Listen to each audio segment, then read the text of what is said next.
And you join us back here at the very tiny debate show. And before the break, Irish songbird Van Morrison beat Luther Vandross in a game of extreme pinochle. For all of us here in the studio, it was a delight. For all of you listening at home, it must have sounded like two out-of-breath walrus fighting over a squirrel in a pit of day old blancmange.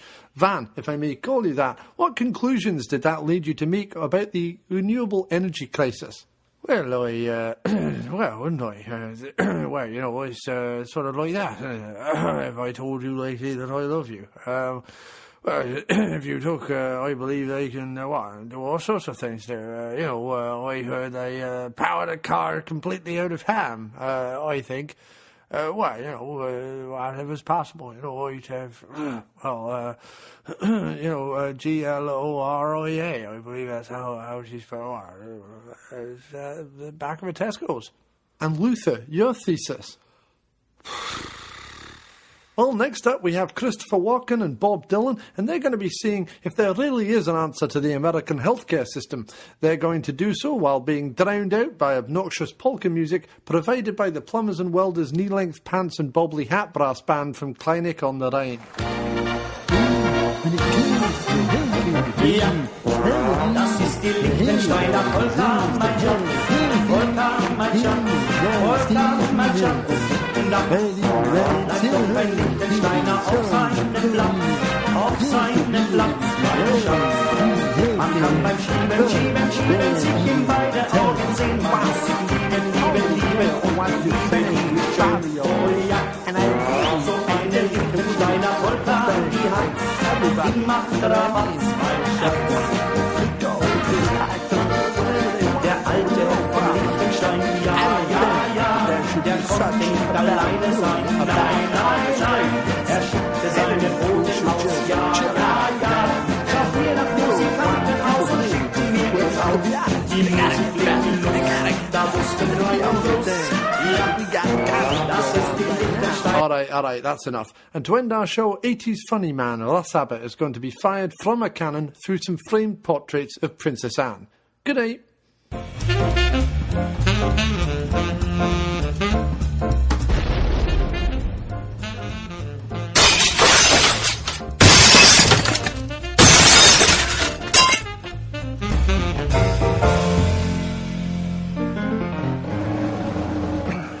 No, put it in the sink. I don't want it dripping all over my face.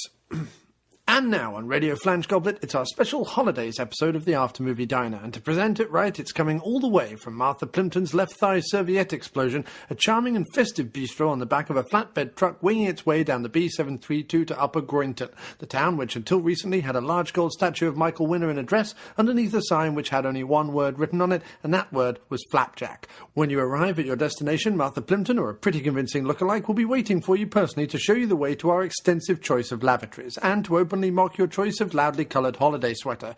Rifles are available for men and women over 50, pipes for the over 20s, and ironic autographed pictures of Richard Grieco for the under 12s.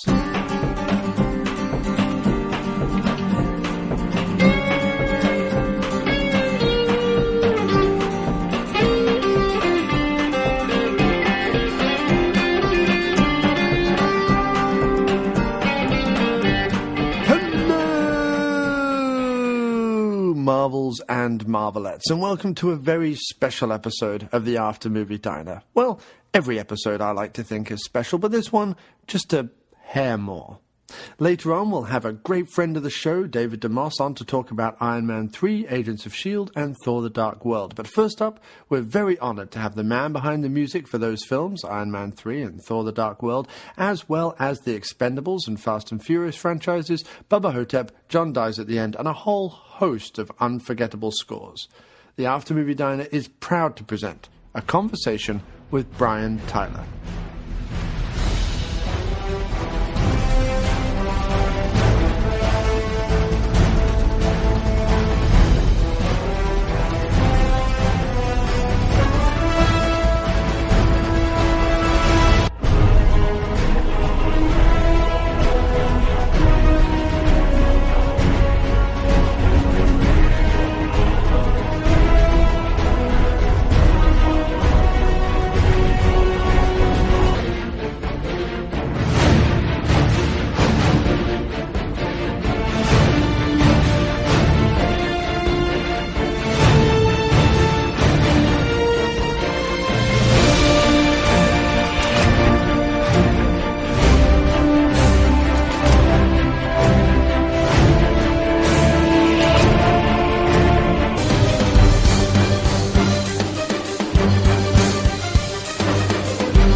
Okay, hi Brian, can you hear me all right? I can, yeah. Okay, great. Hi, well thanks ever so much for being on the show, sir. Welcome to the After Movie Diner. We're big fans of your music here, and it's great to have this opportunity to talk. Of course. And happy Thanksgiving for yesterday, sir. Okay, exactly. Thank you very much. Yeah, it was a day of thanks and work.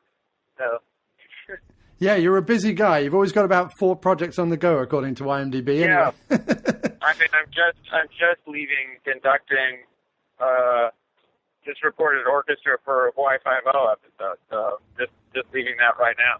Oh wow! Okay, yeah. So you've been working right through the holiday. Well, you need to take yourself a break. But thanks ever so much for doing this call. I hope it doesn't take too much time out of your day, sir. No worries. So I just wanted to start, as though the films we're actually covering on this week's show, with Man3 and Thor The Dark World. These were your first time scoring for Marvel, right? Yeah, it was. Exactly. Okay. And I was wondering if that came about, I have this thing, because you've done a lot of action movies, with Iron Man 3, with Shane Black directing, it's a bit more of a traditional action film. Did it come about because of your Fast, Furious, Expendables work, or... Yeah, you know, it's a little bit of everything. For quite some time, Marvel, you know, I've been talking to them about trying to find the right fit, the right movie, and there were a number of times that, you know, we were talking about doing some other ones that didn't work, and, you know, so it was like the perfect opportunity for us. Finally, everyone's schedule work, everyone was on the same page, and it was something was perfect for us to start on. But they were quite familiar with my scores, and even like scores like Annapolis and Greatest Game Ever Played and things like that, all the way through Battle Los Angeles and certainly Fast and Furious and Expendables and those. So it was kind of an amalgamation of different things. There were, you know, we've been talking for a while, and Iron Man 3 seemed like the perfect project to reboot the franchise and post-Avengers Marvel universe. Cool, very cool. And yeah, because I mean, obviously, Shane Black and also because of the story of Tony Stark in it, it's sort of written almost like a Lethal Weapon movie to some extent, with him and Rhodes and, you know, the way they are at the back and forth and so on. Are you a fan of those movies? Did you draw on that kind of inspiration for the score? Yeah, and in fact, big fan of the scores to those as well. Cayman, the scores are great. The way that Tony was approached with Shane, of course, and Drew Pierce writing, they really wanted to kind of go through Tony's journey as someone that has been affected by the events of the Avengers, and then how he deals with things now. It's definitely a different style, and enough so that we could afford to make it more superhero-y, but also legitimately like a big action movie at the same time. So they had all the highs and lows that one looks for in terms of writing a score, because it's definitely not something that is wall-to-wall action. It has more nuance and character, which is great. And it was time to kind of establish Tony's character musically as where he is now in life. Yeah. So that's what we set out to do. And what scores inspire you, or music inspires you when you start a picture like Iron Man 3, or do you try not to listen to anything else at all? Yeah, there's really nothing there. I mean, I'll hear the temp the first time I watch the movie, and then I just turn it off. You know, it's there really was no template. That Iron Man 3 was something we kind of didn't know what.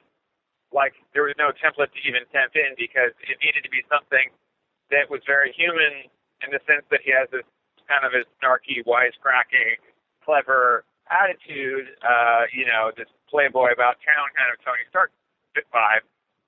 But the fact is that now he's become a kind of a reluctant superhero, and so it needed to have that as well. And it's weird, like most scores that have existed in the past are either extremely like raucous and like macho and all about the attitude, or they're very, very fantasy laden superhero scores. And neither fit for Iron Man 3. So we really had to come up with something new, which is a big challenge. Yeah, I wondered if there... I mean, I couldn't think of one off the top of my head, but was there any sort of theme or anything from Iron Man 1 and 2 that you had to incorporate? Does Tony have a central theme? Or? Yeah, Tony's theme is really from Iron Man 3 because there wasn't the room in those first two movies to actually have that kind of language. Right. He because of where his character was. There wasn't the opportunity to do it yet, and now that he's really established himself, especially with the Avengers, and onward, he's almost like a new character in a sense. So he still has that Tony vibe, but now he's become more of a fully fledged superhero. So it really needed to be brand new because of where the story was, and it's not dissimilar to how Thor had to be a new theme as well because of. Again, the post-Avengers world Thor is very, very different. Yeah. Than the Thor that was 2 movies ago, essentially. Yeah, of course. And so we're going to move on to Thor: The Dark World. It obviously has a much bigger fantasy element. You know, there are scenes in it that are almost Lord of the Rings-esque. Yeah. And how do you factor that into the music? How did you incorporate that with the stuff on Earth? Did you have 2 different... Yeah. I mean, for Marvel themes and scores, you're going to have 2 different, more different characters than Thor and Iron Man. I mean, one is a man-made superhero with a suit, and the other is a god. So, you know, you couldn't have a wider range. So with Thor, it was completely leaning into the superhero fantasy elements and the epic nature of the fact that we're on a mythological planet, Asgard, that is not only like you have the science fiction Star Warsian aspect, but you're right, like the Lord of the Rings, you know, cloak and riding horses and swords and troops, you know, kind of medieval aspect. And those 2 things combined to kind of equal, to me, you can go as epic as you possibly can, and somehow the character will allow for it. It absorbs big themes like no other. So that one was more of like a just go for it kind of mantra, really. Yeah. You know, make it as epic as possible and as fun and godlike as Thor can possibly be. Well, because I suppose with Tony and Iron Man being very verbal, but the emotional storyline he's going through is very serious, whereas Thor seemed a bit more knockabout, like there was more fun to it, a bit more wacky almost. You know, there's a lot of slapstick and stuff. So do you find Thor was a sort of more fun theme for you to do, a more sort of lighthearted score almost, or more? Yeah, you know, on the outset you'd think it'd be the reverse because Tony is such a funny guy and Downey, the way he plays, was so hilarious. But at the same time, with Iron Man, he was a troubled soul, you know, going through, you know, there's a kind of a dark period for him. With Thor, he was confused in the first movie as to who he was, and he was cast out by his father, Odin. He kind of messed up, and then in Avengers, he kind of redeemed himself. So now we're in this situation where he is fully heir to the throne, and so there's a lot more room for kind of the fun and the craziness of him actually trying to have this relationship with a girl from Midgard, from Earth, you know, Jane Foster. So it's a really cracking, fun movie, I think, and the character of Loki, of course, plays right into that as his brother, and there's this really interesting interplay between them. And yeah, I mean, it's a great canvas for. I can't think of a more fun canvas to have as a composer than something like Thor, because not only the great actors and the story and the Marvel universe, but it's combining these 2 things. There's kind of the old medieval sword and sandal kind of thing, or well, not sword and sandal, but sword and armor. Yeah, sword and shield. Sword Sword and Shield with science fiction lasers, and spaceship, Yeah. So it doesn't really get better than that for me, and it really spoke to the inner kid in me that grew up watching Lord of the Rings and Star Wars and all that. So. Yeah, it had. I mean, not in the campy elements, but it had sort of Flash Gordon moments almost in a weird way. Yeah. It wouldn't have been out of place, It was if Flash Gordon was done now with kind of the Marvel angle, Yeah. There's some really cool ships and dogfight flight sequences and battle sequences, and the Dark Elves are really cool, and it's just I think it was a blast to do, and I loved scoring it and loved conducting the orchestra too. It was great. The next question does feature a mild Thor The Dark World spoiler, so if you really don't want to hear that, please just fast forward the interview by about a minute, really no longer than a minute.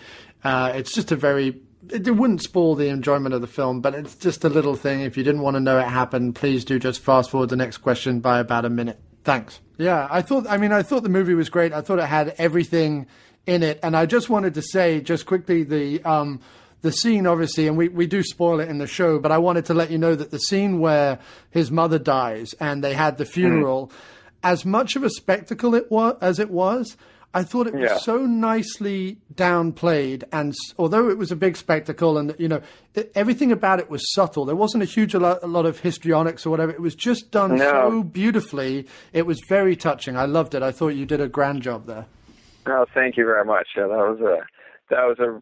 thought that was just a really well done scene, well thought out, and was one of the better scenes I've ever seen in any movie that kind of spoke to how we feel about someone passing on, kind of thing. And it was really beautiful and sad, Yeah, I loved it. I thought it was great. Now, these were obviously big budget blockbusters with strict release dates. How much do you work closely with the director, or is there not really time on films like this?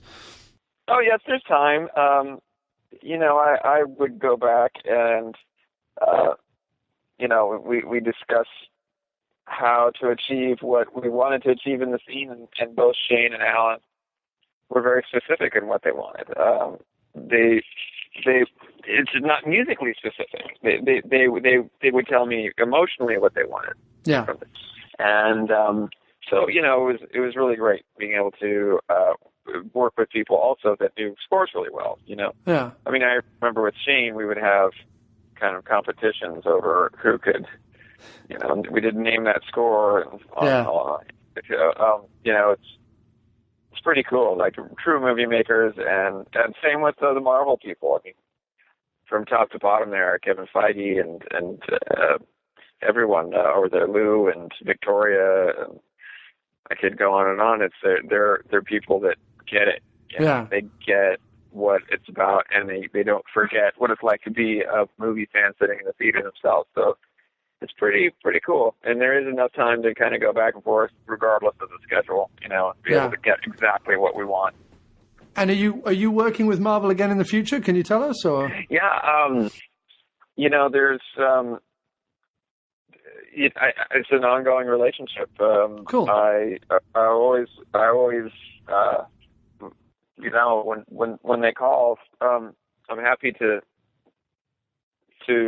work with them, because I just feel like they're kindred spirits, and so we'll see what's in the future. It'll be really interesting. They have a great slate of movies coming up. And, hopefully we're working together soon. So you started with independent films and weird and wonderful things like Six String Samurai. When you started composing, was your goal always for films, or were you looking to do like band stuff or solo stuff? Both. It's funny. I was in lots of bands, and I loved writing that stuff, and I still do. And I'm really into rock, and I was in a lot of rock bands as a drummer, and also keyboards, and still, work on records and whatnot. But I always loved film music, and so basically I think the first record I had, album of any sort, was probably Star Wars. I don't even know, but I think something like that. Yeah. So I as I was writing, I didn't really know exactly what I would be doing, but I was certainly going to, I mean, from the time I can, or earliest I can remember, I wanted to be involved with both films and music, and it seems like, you know, a natural progression to have, when I started writing music, to start working with films once the opportunity presented itself. You know.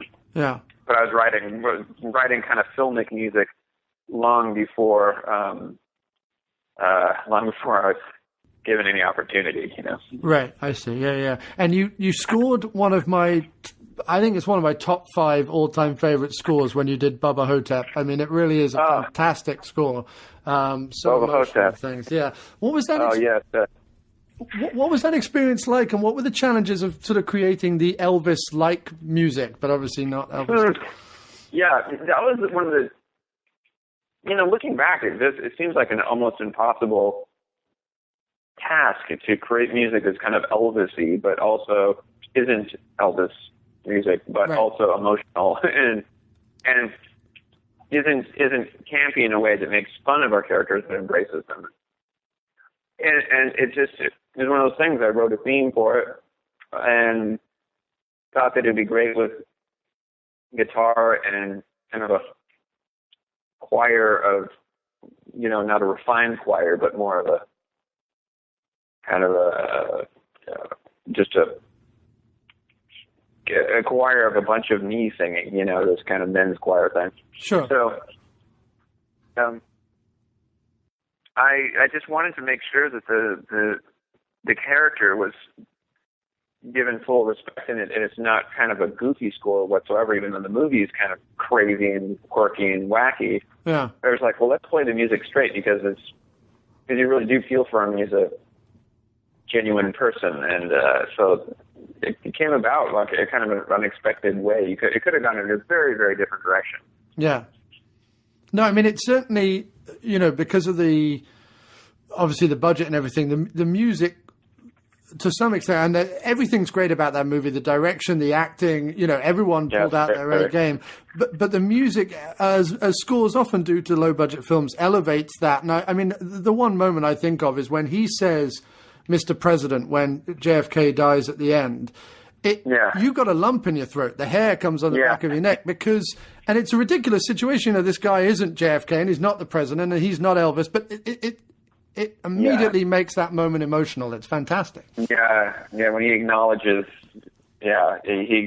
what he wants to be. Yeah, it's a great moment in the movie. Yeah. And the music complements it so well. So you reunited with Don Coscarelli for John Dies at the End. Is that going to be an ongoing relationship? What's that like then, and what draws you to offbeat projects like that? You know, I love working with Don. Again, I was a big Phantasm fan and all that, and so, you know, we're kindred spirits, and it is fun working on things that are a little bit off the wall. And so, yeah, I'm always every year trying to, find a project or two, that do that. Yeah. And do you do a lot more work yourself on those, playing the instruments yourselves and keeping the orchestral side of it smaller and things like that? Is that more fun as well, more intimate? Yeah, it is. I like changing it up, certainly. I mean, I just finished conducting today, and it was kind of a different size kind of chamber orchestra today. So, oh, nice. It's just changing it up. Sometimes I'll play all the instruments, like on break or Bubba Ho-Tep, I'll just play everything. Yeah.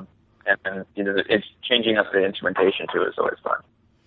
And another big relationship, I guess, for your scoring and your filmmaking and things like that is obviously Stallone. You worked with him on the fourth Rambo and then the Expendables trilogy. What was that like? What was the first time like meeting Stallone, and does he work closely with his composers? He does. He's a big film music guy, for sure. And he's had such a intimate relationship with the music and his themes from Rocky to Rambo. And he called me in. I mean, it's trippy meeting him at first. I mean, now we're friends, but he called me in to check out the script for Rambo, which he was just finished. He hadn't shot the movie yet. And of course, Jerry Goldsmith, having done the first three, was tall order stepping in. But he called me in to first I didn't think it was him calling. I thought it was some guy joking around with using Stallone's voice, which just fooled me. But once I realized it was actually him, and we met, it was pretty cool, and we just talked about music, and it ended up being that we just really hit it off, just personally and from what we wanted out of these movies as well. A couple more questions from listeners of the show. One of them was asking which movie score was the hardest score you did for a film. Oh my goodness. And sort of what made it hard? Was it because you had to do a lot on it, or was it because it was a big orchestra, or difficult subject matter, or I don't know? Yeah, boy. What was it? It's interesting. It comes to mind a movie I just conducted last week called Into the Storm. And it was a challenge for a number of reasons. But one of the main challenges was just the fact that there's these big tornadoes and they're loud. Right. And they take up kind of different sonic ranges. And the fact that we wanted the music to not be like big bad wolf kind of thing, but that the actual storms are intelligent and clever, and they're awe-inspiring, and you have to respect them. And so the music had to say a lot, but kind of work within these big, giant sounds.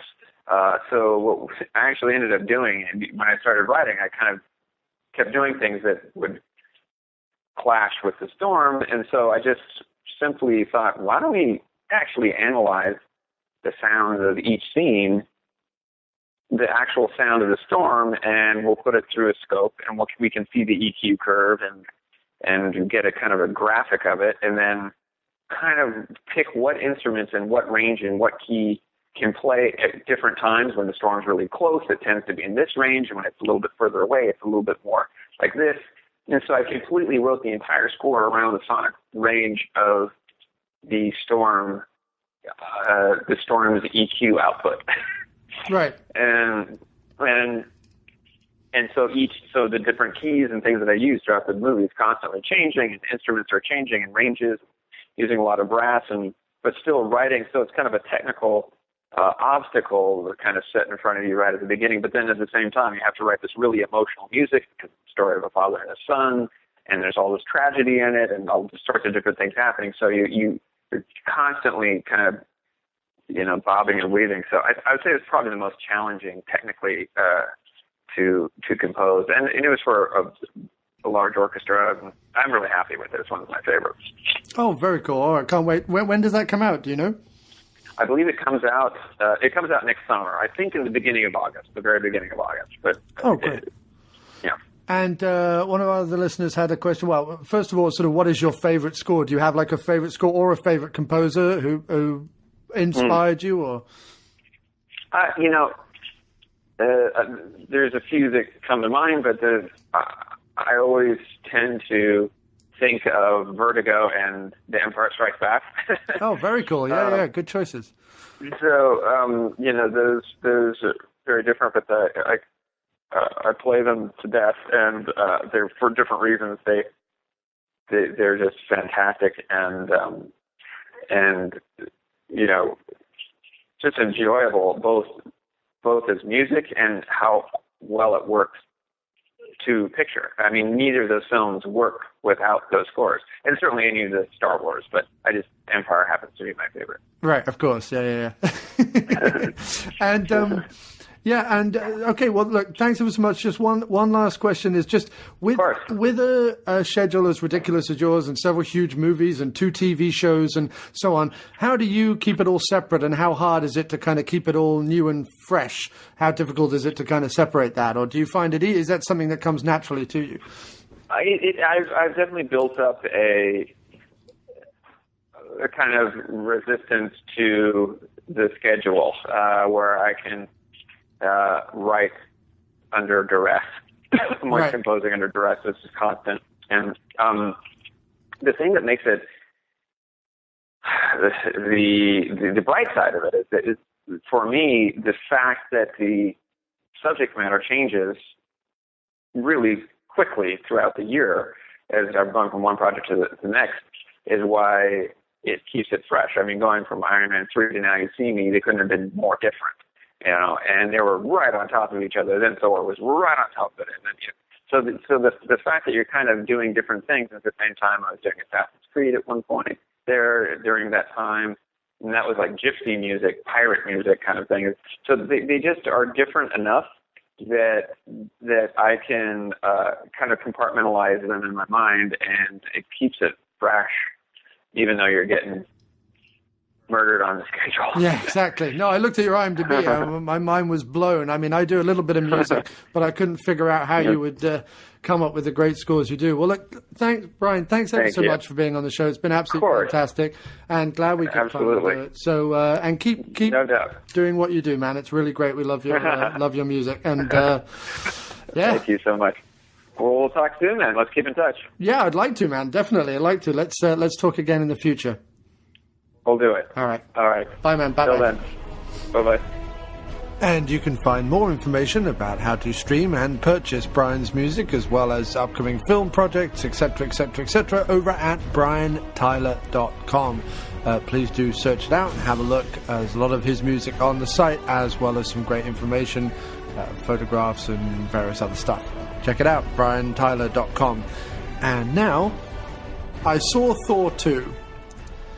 And I came out of Thor 2 and I was like, dang it, I want to talk about this movie. Like, I want to geek out on this movie. Yeah. And, you know, the wife and I geeked out on it. Like, we both liked the movie, so we had a good chat about it. But I was like,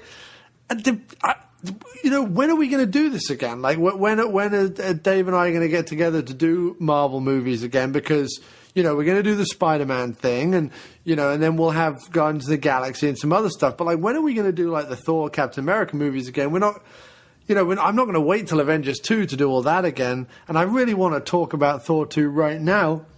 And so I was like, that coupled with the week I've had led me here to have yourself on the show, sir. Well, thank you. That's awesome. And I can completely understand that the instinct to walk out of Thor 2 and like to immediately want to geek out about it, because I had the same thing myself. Okay, folks and folkettes, we're back here in the After Movie Diner for yet another episode, and I'm extraordinarily happy, honoured, pleased, excited, and my geek engine is well and truly revving to have back on the show once more fount of all comic book knowledge and dear friend, Mr. David DeMoss. Hello, sir. Welcome back to the booths of the diner. Well, thank you so much for having me again, John. And you know what keeps going through my head? What's that, sir? Where's my sandwich? What have you ordered? So what would you like to order this evening in the After Movie Diner? What would be your diner food of choice? Let's say we've just come out of Thor 2. If I could get myself a Philly cheesesteak, that would be just prime. A Philly cheesesteak in New York. Well, I mean, you can do that. That's a thing. We could make that happen. That wouldn't be a problem. You're closer to Philly than I am, at least. But actually, you should come to Portland. We get some pretty good ones out here myself. Just 100 miles south or so from a certain place where they shot Twin Peaks, more or less. Yes. 150 miles, something like that. Oh, yeah. We don't get that weird, no. But we're close. We're close. But do you have places where you can get great pie? That's the important thing. Oh, my God, yes. Good. Well, that's all you need, right? I will get you pie. Excellent. Yes. Excellent. Well, that's good. We have a standing. We just won't tell the wife. Yeah, it's good. Hey, man, as long as Sherilyn Fenn and prime Lara Flynn Boyle are propping up the joint, I'm there with bells on, dressed in like 1950s sweaters.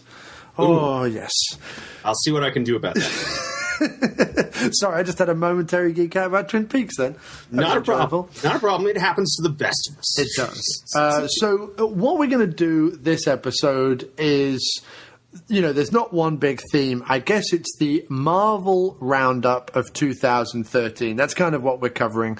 And let me say, I am, I do actually very much like your tendency to wait on these things and to not have to instantly respond in the moment. And so that would allow us to take these in chunks, right, like exactly.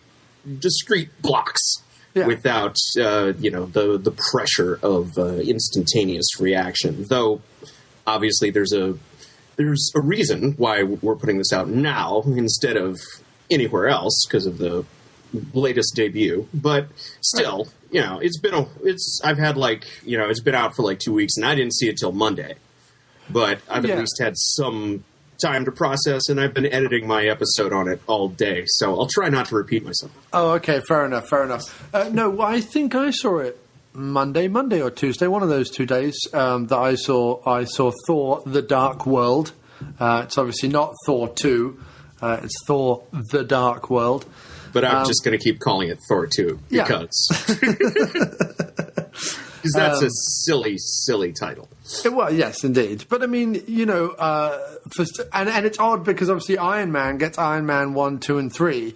But Captain America gets the first Avenger, and then Thor is getting The Dark World, and then the Winter Soldier is going to be Captain America 2. So, yeah. And that one at least actually makes sense because of reasons. Right. Yes.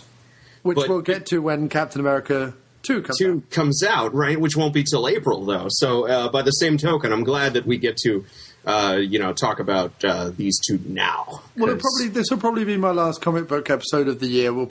This will round out 2013. And the three big things we're going to be talking about is Iron Man 3 came out earlier in the year, which I've alluded to on Dr. Action in this show about like how I felt about it. So we don't need to spend hours on it, but we'll speak about Iron Man 3. We'll talk about the Marvel's first TV venture, Agents of S.H.I.E.L.D., briefly, and then we'll geek out on Thor 2 or Thor The Dark World. So that's our schedule anyway. The Dark Void. Yes. The dark backward. Thor the Left Hand of Darkness. Or Thor Me of Darkness. Ooh, there we go. Ooh, I gotta make that little JPEG. Shit. Or Loki of Darkness, of course. You could have it as Loki of Darkness if you didn't want to change it up. Because he is everywhere. But let's try not to get ahead of ourselves. Let's talk Iron Man 3, which I saw back in the summer. I saw it in Massachusetts, where I was shooting a quick cameo on Matt Farley's latest film, Local Legends, available now on YouTube. The commentary is also available on YouTube through the After Movie Diner. And Matt Farley was our guest last week on the show. So everything ties together. The winds of positivity are flowing all around us. Why, John, are you saying you have a cameo in a film that is available for purchase now over the internet? It's not available for purchase. It's available for free, nonetheless. And it's a very small cameo in a film called Local Legends, which is a black and white 74 minute film that Matt Farley, who does Freaky Farley, Murders, Monsters, and Marriage in Manch Vegas, and Don't Let the River Beast Get You, films that we have covered previously on the show. He is also a prolific and majestic songwriter. Has recently appeared on, as I said, the Diner episode and The Bone Zone, which is Brendan Walsh's podcast out in California. And, he did a film that is sort of it's a very clever take on the artistic versus commerce dilemma, while also being a kind of purposefully self-exposing Woody Allen-esque, but with a kind of odd, surreal Massachusetts twist to it, kind of Stardust Memories type thing. It's very interesting, very exciting, very cool. Well, it sounds like a rip-roaring good time. That is also universal, at least to almost everyone who works in any facet of the entertainment industry. Indeed, indeed. So I almost feel like I can't do a podcast now without mentioning Matt Farley, but I was up in the wonderful town of Danvers, Massachusetts, when I saw Iron Man 3, which I like to call Lethal Iron Man Weapon 3. As well you should. It is the Shane Blackiest of all these Marvel movies to date. Yes. Well, I mean, indeed, because it literally it was almost like Kiss Kiss Bang Bang was a failure, tragically so, because it's a great, great film. But Kiss Kiss Bang Bang was a failure, and the moment Robert Downey Jr. got any clout in the industry again, he was like, Shane, buddy, come back and do your thing, and let's get it to millions of people. And that's kind of what this is. And let's make millions upon millions of dollars. Right. Which the irony is that suddenly Shane Black is a huge commodity again, and they'll probably be falling over themselves. Whereas as great as it is, and as much as I love Shane Black, and I hope he makes a million more Kiss Kiss Bang Bangs or Lethal Weapons or whatever he wants to do. Or Last Kiss is Good Night. Last Kiss is Good Night, of course. The truth of the matter is that if it's got Marvel up the front, if it's one of the Avengers movies, and if it doesn't, suck too hard, it's going to be a huge fucking success. So. True. Even more so if if they film extra scenes specifically for release in the Chinese market. Right, exactly, yeah. And if they put the whole thing in 3D, because China only allows like 34 foreign films per year, and 14 of those have to be in 3D. They just have to be. Nice, isn't it? Yeah. If you ever, next time you're wondering why you're watching some shitty post-conversion of a film that obviously wasn't meant for 3D, that would be why. Yes, indeed. Just for everyone's information.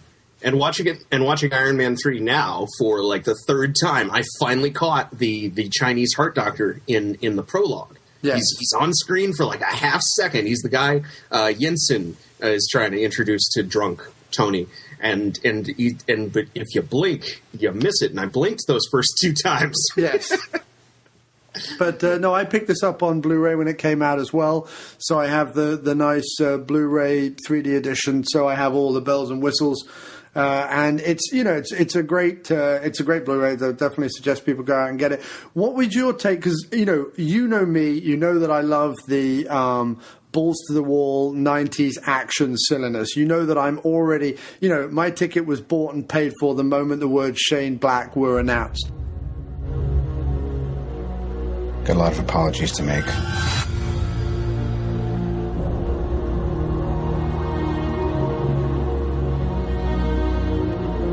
Nothing's been the same since New York. You experience things, and then they're over. I can't sleep. And when I do, I have nightmares. Honestly, there's 100 people who want to kill me. I hope I can protect the one thing I can't live without.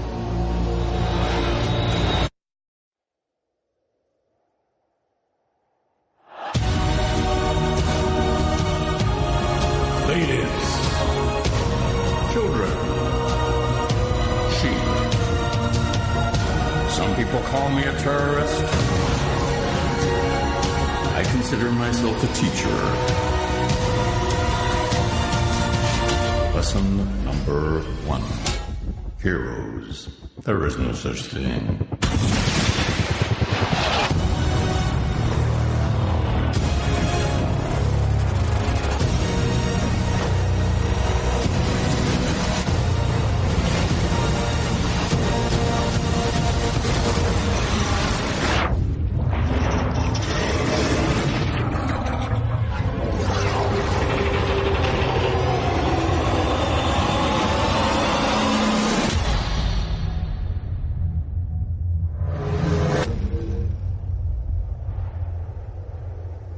But you yourself, sir, you're slightly more discerning. What were your feelings on Iron Man 3?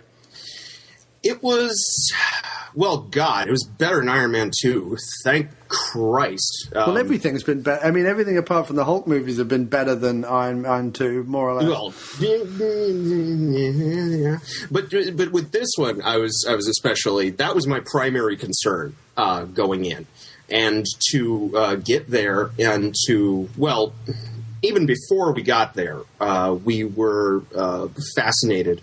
I say we, I mean all of my comic book fans. We were fascinated. Our tickets were bought by the presence of the Mandarin, right? The fact that I see, the fact that they got Ben Kingsley to play him was just like icing on the cake.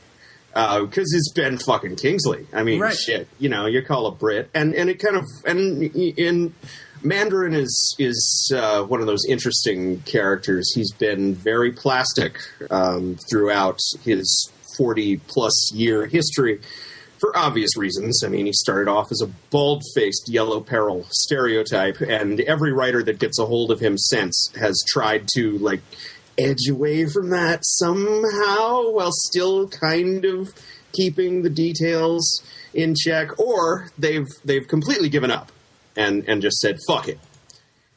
So I going in, I knew that was either going to go one of two ways.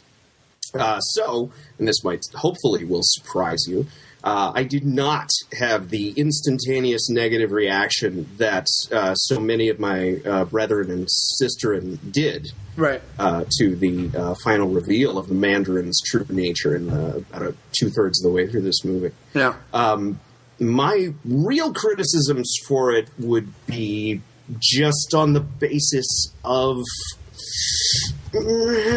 pure technical stuff. Like, well, not even that. Just like technical story stuff.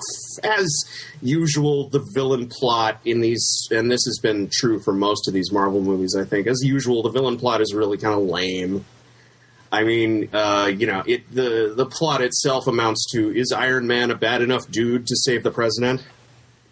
And any movie that I could sum up with a bad 80s video game reference is, it's obviously going to be a little down there. The thing they had to do, though, with Iron Man 3, what they've clearly done with these movies, and it, like you say, it shines through in the weakness of the villain each time, is they are telling Tony's story. They are telling Tony's story, and I liked the way that the third one, through all its action movie nods, through all its what was clever about it was, in order to tell the story of Tony the Man again rather than Tony the Iron Man,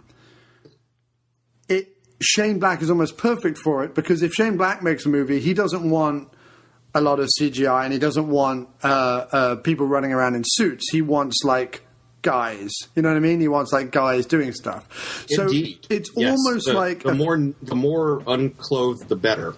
Right. And sweaty. So it's more what is hilarious about it is that the 90s action movie-ness that Shane Black brings to the project actually also helps to inform Tony Stark's journey in terms of get him out of the suit, get him back to what is it that made Tony great in the first place. Because, we're going to that line in the Avengers, take away your iron armor and what the hell are you? And I know, like, he has that, witty comeback. Genius, billionaire, playboy, philanthropist. But then what I really like about that is Captain America's response to it, which is, I know guys with none of that worth 10 of you. Right. And the whole movie and the genius of the Tony Stark through line through Iron Man 1, not so much Iron Man 2, the Avengers. Half of 2. Half of 2, right. Yeah. Half of 2, the Avengers, and then Iron Man 3, which also, let's be fair, has to be a sequel to the Avengers in some regard. Just like a lot of those ones before the Avengers had to be clear prequels to it. Well, they didn't have to be. No. I wouldn't make a normative claim like that. They chose to be then. Yes, there we go. Yeah, that's better. But just to finish the through line is that True. The fact that they managed to do that while also having a shit ton of fun, and while also basically making Marvel's answer to a 90s action movie, just in the same way that, when we get onto it later, Thor 2 to some extent is Marvel's answer to a Lord of the Rings movie, or a Game of Thrones, or whatever you want to, like, that fantasy element. Indeed, yes, indeed. What I like about it is that Marvel are playing with genres, and Marvel is taking, or seemingly openly taking, chances rather than doing the play it safe, keep him in the suit, have him face, mere doppelgangers of himself type, ongoing, tedious plot lines. You know what I mean? Which was part of 2's problem. Right. Sorry, I will now let you have the floor again, David. No, you're fine. But yeah, because you're absolutely right. In the say what you want about Iron Man 2, but he called back then he called the armor like a prosthetic, and which is wrong because that real prosthetic is that the glowy thing in his chest, right? Right. And so the plot of 3 is all about him facing up against this guy who, at least at one point wanted to make prosthesis a thing of the past, right? Vestigial, redundant. And so with this thing, extremis, I mean, it just happens to make you explode. And so through dealing with that, Tony learns that he no longer needs any of his prosthetics. That the Iron Man is not that what was inside him, the necessary to become Iron Man, was not something that he found in a cave in a box of scraps. It was already present. He just couldn't express it with his rich asshole lifestyle that he led. But now he can, because some asshole has gone and turned his life into a Shane Black movie.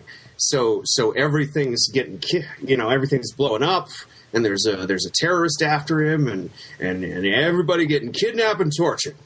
Right. All sorts of kidnapping and torturing up in here, and that ameliorates my one ethical complaint with the whole movie, which is that after 3 films, if we count Avengers, Pepper, unfortunately, is finally reduced to the damsel in distress role that I feared she would always be. But then again, it's a Shane Black movie, so everybody getting kidnapped up in here. Right. So and okay. To be fair, there is, in the best possible way, a Whedon-esque twist to Pepper's story in terms of, fuck it, let's make everyone in this cast a superhero. You know what I mean? It's about fucking time, really. Right. I mean, they also give Rhodey something awesome to do before the end of the movie. And most of his awesome shit takes place outside of the armor, which, that goes along with your thesis on Shane Black. Dude, the last scene... Right. The last scene takes place down at the docks, right? Which is like 90s action movie 101. It's either warehouse or it's the docks. Right? Or an oil rig, right? Or an oil rig, or battleship. Yeah, something like that. Right. And... Big and industrial, lots of catwalks, lots of pipes, right. and there's 2 guys sneaking around making... one's making cracks and he's kind of crazy, and the other one's a professional. Yeah. I mean, if they're not Riggs and Murtaugh in the last 20 minutes of this movie, and I'm not just talking about the ethnicity, I'm talking about the character and everything and what they're doing. Yes, absolutely. I don't know who he is. Now, what, again, he does, which is really clever, is he gives the CGI 3D heads enough whiz-bangery to keep them all happy. There's multiple suits and blah, blah, blah, blah, blah. But really, yes, people... that climax is, that is some grade A suit porn, which right. Not just the 3D heads. That is there for all we actual Iron Man fans, right? Because his Tony's tinkering, as he calls it, is a major draw to keep you coming back month to month. Yeah, you see, but I think that for what's good about it is it gives, like you say, the people who want all that suit stuff enough, while he also manages to give the action fans who are there to see a Shane Black, Robert Downey Jr. movie enough stuff for us to look at as well. It's a fantastic balancing act, that last scene. And to be fair, the only argument I have with the whole film, the only problem I have with the whole film is that all the twists and turns, because there's plenty of moments in this movie where, he wasn't really in the suit. It was a lot twists, yeah. It was a remote control suit. But there's lots of moments where that happens, and those twists are done very nicely. But the twist about Tony having 40 other suits, That was so heavy-handedly done. You saw them in the first 5 minutes of the movie. You know they're coming back. And although they blow up Tony Stark's mansion, you know they don't blow up the secret underground lair with the 40 suits in it because you just saw them. So yes, indeed. I didn't get the whole big and to make reveal matters at the worse, you saw them all at the end of every single fucking trailer. Right, so exactly. I don't think that was ever intended to be a surprise to like anyone. Right. I think it was intended as a major selling point. The only surprise is for me was that there was nobody in each and every single one of those fuckers. But of course, if there's not, then again it reinforces the entire story theme and also pleasing the story nerds because the suits they're disposable, right? They're vestigial, redundant. They're prehensile. You don't need them anymore. They're Jarvis is what they are. Paul Bettany is in each one of them. It's essentially. What I like about it as well is obviously there's some casting nods. My boy William Sadler is obviously in there as the president. He's a good old 90s action actor or character actor who popped up in action movies in the 90s. Good to see him in it. Vice President Miguel Ferreira. Yeah, Miguel Ferreira. I mean, yeah, that was great. I saw him. I was like, oh shit. Yeah, and not only that, but of course, evil Vice President Miguel Ferreira, because you can't have Miguel Ferreira in an action movie and him be the good guy. You just can't. No, it's never happened. No, gosh. Even Bob Morton sniffed coke off hookers' tits. Right, exactly. Not that there was anything wrong with that. So that was pleasurable. I had to get a nod in there because obviously we were very lucky to have an interview with Sadler earlier on in the year, and what a gentleman, what a legend. And I don't know about yourself, sir, but I hope they bring him back again and again and again. I hope he at least gets some Avengers 2 cash. He becomes you think he should be, do you think this Marvel universe should be under the Sadler administration? I would not be opposed to that at all, actually. I mean, why not? I mean, he's in Iron Man 3, to be fair, he's presented as a little ineffectual as a president. So but maybe that works perfectly well in a superhero universe because what the fuck else are they going to do? Right, exactly. If the president can solve shit. But all I'm saying is that I want Sadler to get some of that sweet, sweet Marvel coin, and the more movies they can crowbar him into, the better. Plus, it keeps up their beloved continuity that they that I have to say in Thor 2 they do a very good job of scrabbling around and trying to tie up the whole. Sorry, how did Thor get down to Earth for Avengers again? They did a very good job of doing that. Thor 2, which we'll get onto later. Any favorite bits in Iron Man 3? Yes, unfortunately, you made the mistake of mentioning continuity, and mention that to a comic book fan. It's like putting blood in the water, because that would be the real major technical problem I have with Iron Man 3. At least during the last third of the movie, the first 2/3, I was rolling along happy as a clam, just fine. But by the time you get to the vice president's, plot to team up with a terrorist to assassinate the president, I'm starting to wonder, this is kind of Captain America's detail. Where the hell is he in all of this? Right. Honestly, that would be question one. And then we find out that Tony that this whole movie has been framed as a flashback.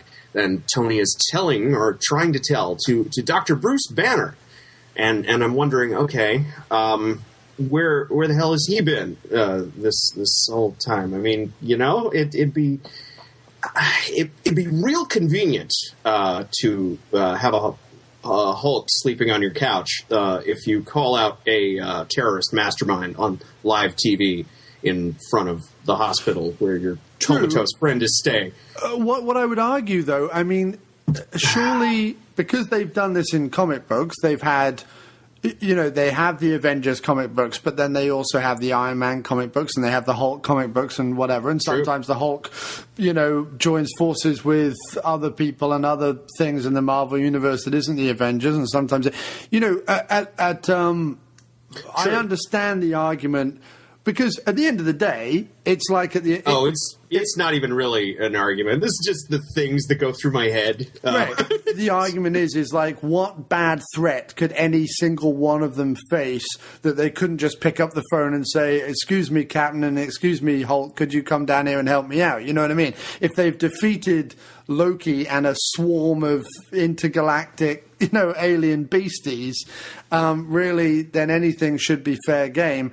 And I'm saying that they're going to get to a point, and it'll be interesting to see phase 3, phase 4, phase 5, if we even get there, to see sort of what villains they can throw at these guys that they can't just dust off their shoulders with gay abandon, Or to see where they go after dusting them off with gay abandon.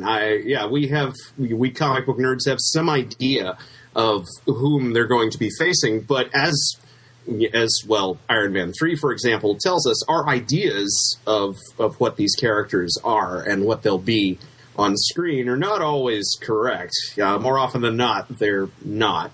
Right. So I'm just wondering where the hell everybody is. I just want like one throwaway line as some kind of an excuse. Oh, you mean like maybe the line in the Avengers where they say about Natalie Portman? They go, "Oh, she's off at some facility somewhere." Yes. Natalie, and it shows her head on the screen, like, "Sir, not appearing in this film." Right. And then in the sequel, suddenly, we're in London now, which tells me that, yes, they are running these things very much in the same vein that the comic book company would run continuity, in that it's continuity that I feel the need to put sarcastic air quotes around. Right, because at the end of the day, it's about the story of the main character. That's what they're focusing on. And what's interesting is that they're completely, thank God. Like, for people like us who like character and like script and like acting and like directing, the fact that they're giving all of these to like different directors, interesting directors, they're writing them in such a way that each of them have their own vibe, their own feel, that each of the characters get to tell their individual stories. That's fascinating and great. And also within keeping with the beauty of comic books. Like, the beauty of comic books is not necessarily the villain of the week or the villain of the series or the villain of the whatever. The beauty of comic books is the length of time they get to tell the character's story and what they can put characters through. And, the Marvel movies, the more successful ones out of the bunch are the ones that have a clear idea and a clear focus of where their character is going. And rightly or wrongly, they've done very well in over 3.5 movies telling Tony's story with, as a viewer, I think, pinpoint clarity, with a lot of great scenes, a lot of great dialogue, and a lot of great moments. And I can't really ask much more of my comic book movies than that, to be honest. I perfectly agree with that. And I would add the corollary that I actually prefer cinematic Tony Stark a hell of a lot more than his two-dimensional counterpart. Right. He's got less blood on his hands, for one thing. Yes, they come. Well, they gloss much more over personable. the whole. And since he's gotten popular, his comic book counterpart has gotten significantly less dickish, which I know would seem anathema to Tony Stark, but you have no idea how bad this could have gotten, how fast. We really lucked out here with the Iron Man series. It's just odd if you think about it that a guy who was dragged through hell and back by the media and by newspapers and whatever because of his drug issues and prison issues, which I never had a problem with, but the media and so on did. You got to sell papers, right? Coupled with a guy whose, let's be fair, most famous movie was Swingers, like a little indie movie from about 10 or 15 years ago, or whenever that was, and a guy, Joss Whedon, who had all of his series cancelled, and the most recent one sort of tragically cancelled before it even made the end of the first season. And these three people, more than any other three people, have been responsible for a lot, 90% of the great shit that's come out of Marvel in the last 5 years. I would add the name Kevin Feige to that list, but he's a producer, so you don't see him very often. But No, yes. I know that there are, like there was behind the Spider-Man movies and behind this. I know that there is Marvel heads who are producing and But creative in this and case, so on. in the case of the continuity that begins with Iron Man and everything after that, we can really pin it down to one dude, and his name is Kevin Feige. He used to be the head of the toy line in the 90s, which means he was the guy basically keeping the doors open at Marvel during their lean years. And he just got himself kicked upstairs and became the more or less liaison between the office in New York and Hollywood, first at Paramount and now at Disney. But you see, the good thing he has done, which I think all good producers should do, and the reason why I'm talking up Downey Jr., to some extent Jon Favreau, but more so Downey Jr., is that, Iron Man 3 is Iron Man 3 is Iron Man 3. Make no mistake, because of Robert Downey and Susan Downey.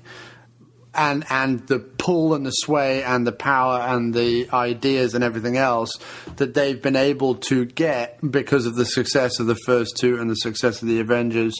And he has used it. Yes, he's being paid vast sums of money, and I know there's a whole bitch about that behind the scenes, but he has, to his credit, used it, his creative power, in my opinion, in great ways, and none more so than Iron Man 3, partnering with someone who was a big part, not a Mel Gibson-sized part, and I hate to give Mel Gibson any credit, but if you want to give Downey Jr., if anyone is looking at Downey Jr. going, oh man, what a recovery, you've got Gibson. 10 years ago, you've got Gibson, and you owe him fucking props, because without Gibson, Downey Jr. doesn't get hired for about 5 years. Indeed. So, and hell, and his wife, and Susan Downey. You've got to give her a huge credit from from him being in Gothica onwards. Like, she really ferreted his career into the right areas and the right arenas, and bless her too. But Downey Jr. has used it this very creative way, and he's getting Shane Black in there, and maybe egotistically, but also to the benefit of the fans, telling Tony's story the way they have. I couldn't be happier, and certainly after Iron Man 2, and that's why Kevin Feige seems like a decent guy. He's like, look, we've got good people on board. What more do I need to know? I can either stand in the way of this thing or stand to the side and let it happen. And I think that's what a good producer has to do. A good producer, as much as he can say, look, the overall image of Marvel and blah, blah, blah has to be maintained, and we have to keep this story going towards this so that it links up with that. Yes, he's got all that to do with Joss Whedon and ferrying it through into the Phase 2 and Phase 3, but... And now James Gunn, and now whoever they're going to hire for, whatever. But Whedon is now, in Camp Marvel. Whedon is directing behind the scenes a ton of these things, even if he's not writing them directly or directing them directly. A lot of storylines are now flowing through him and Kevin Feige and other people. But it's what is nice about it, though, is instead of it being a dictatorship with a couple of guys at the top who are saying, no, it just has to be done this way, and them getting just sort of shitty hack directors to kind of... I know your opinions have gone, but I'm saying they're not going to... They're sticking with the Favreau, Raimi, Jackson mold of, let's get these guys who are... young up-and-comers. Well, not so young up-and-comers, but interesting directors, as opposed to... just some schlub that directed some Bond movie or directed some fucking generic action piece of shit, like The Immortals or something. Let's put whoever did that in charge or whatever. They're not doing that. They're not going what I like to call the Luc Besson route, because Luc Besson produces all these French movies, and he gets Olivier Megaton and fucking those people to direct them. They're actually going full hog and getting interesting people behind the scenes, and to their credit and to their benefit. That's all I'm saying. Indeed, and I'd agree with that as well. Yes, I mean, I never would have thought that I'd get any kind of comic book movie directed by Shane Black. Say nothing of an Iron Man movie, and it seems the perfect fit in retrospect. For this story, I don't think Shane Black could go on and tell other stories, but for this story, I think it's the perfect fit. Oh, absolutely. And it would have to be. I mean, I can't even think of an Iron Man 3 divorced from the Shane Black vision of being set at Christmas time. And oh, yeah, the Christmas time setting. It was so funny. Double crosses. Yeah, halfway through the movie, I was suddenly like... I couldn't believe I didn't notice it, but halfway through the movie, it suddenly walloped me in the head, and I was like, it's at a Christmas, that's so awesome, and I suddenly got a huge kick out of the fact that Shane Black did that, because there's no need to do it, but it's just so wonderfully Shane Black. Indeed. I'm telling you, man, I saw that, I was like, oh, yeah, I know who we're working with here. Yeah, now you're cooking with Black. Mm-hmm. It's like when you first saw the classic, Raimi's classic car was Uncle Ben's car, and then it got involved in a car chase during Spider-Man 1. You were just like... it's the Evil Dead car in a massive blockbuster, having a car chase with Spider-Man. You know, this was obviously before Raimi committed the cardinal sin, so it's fine.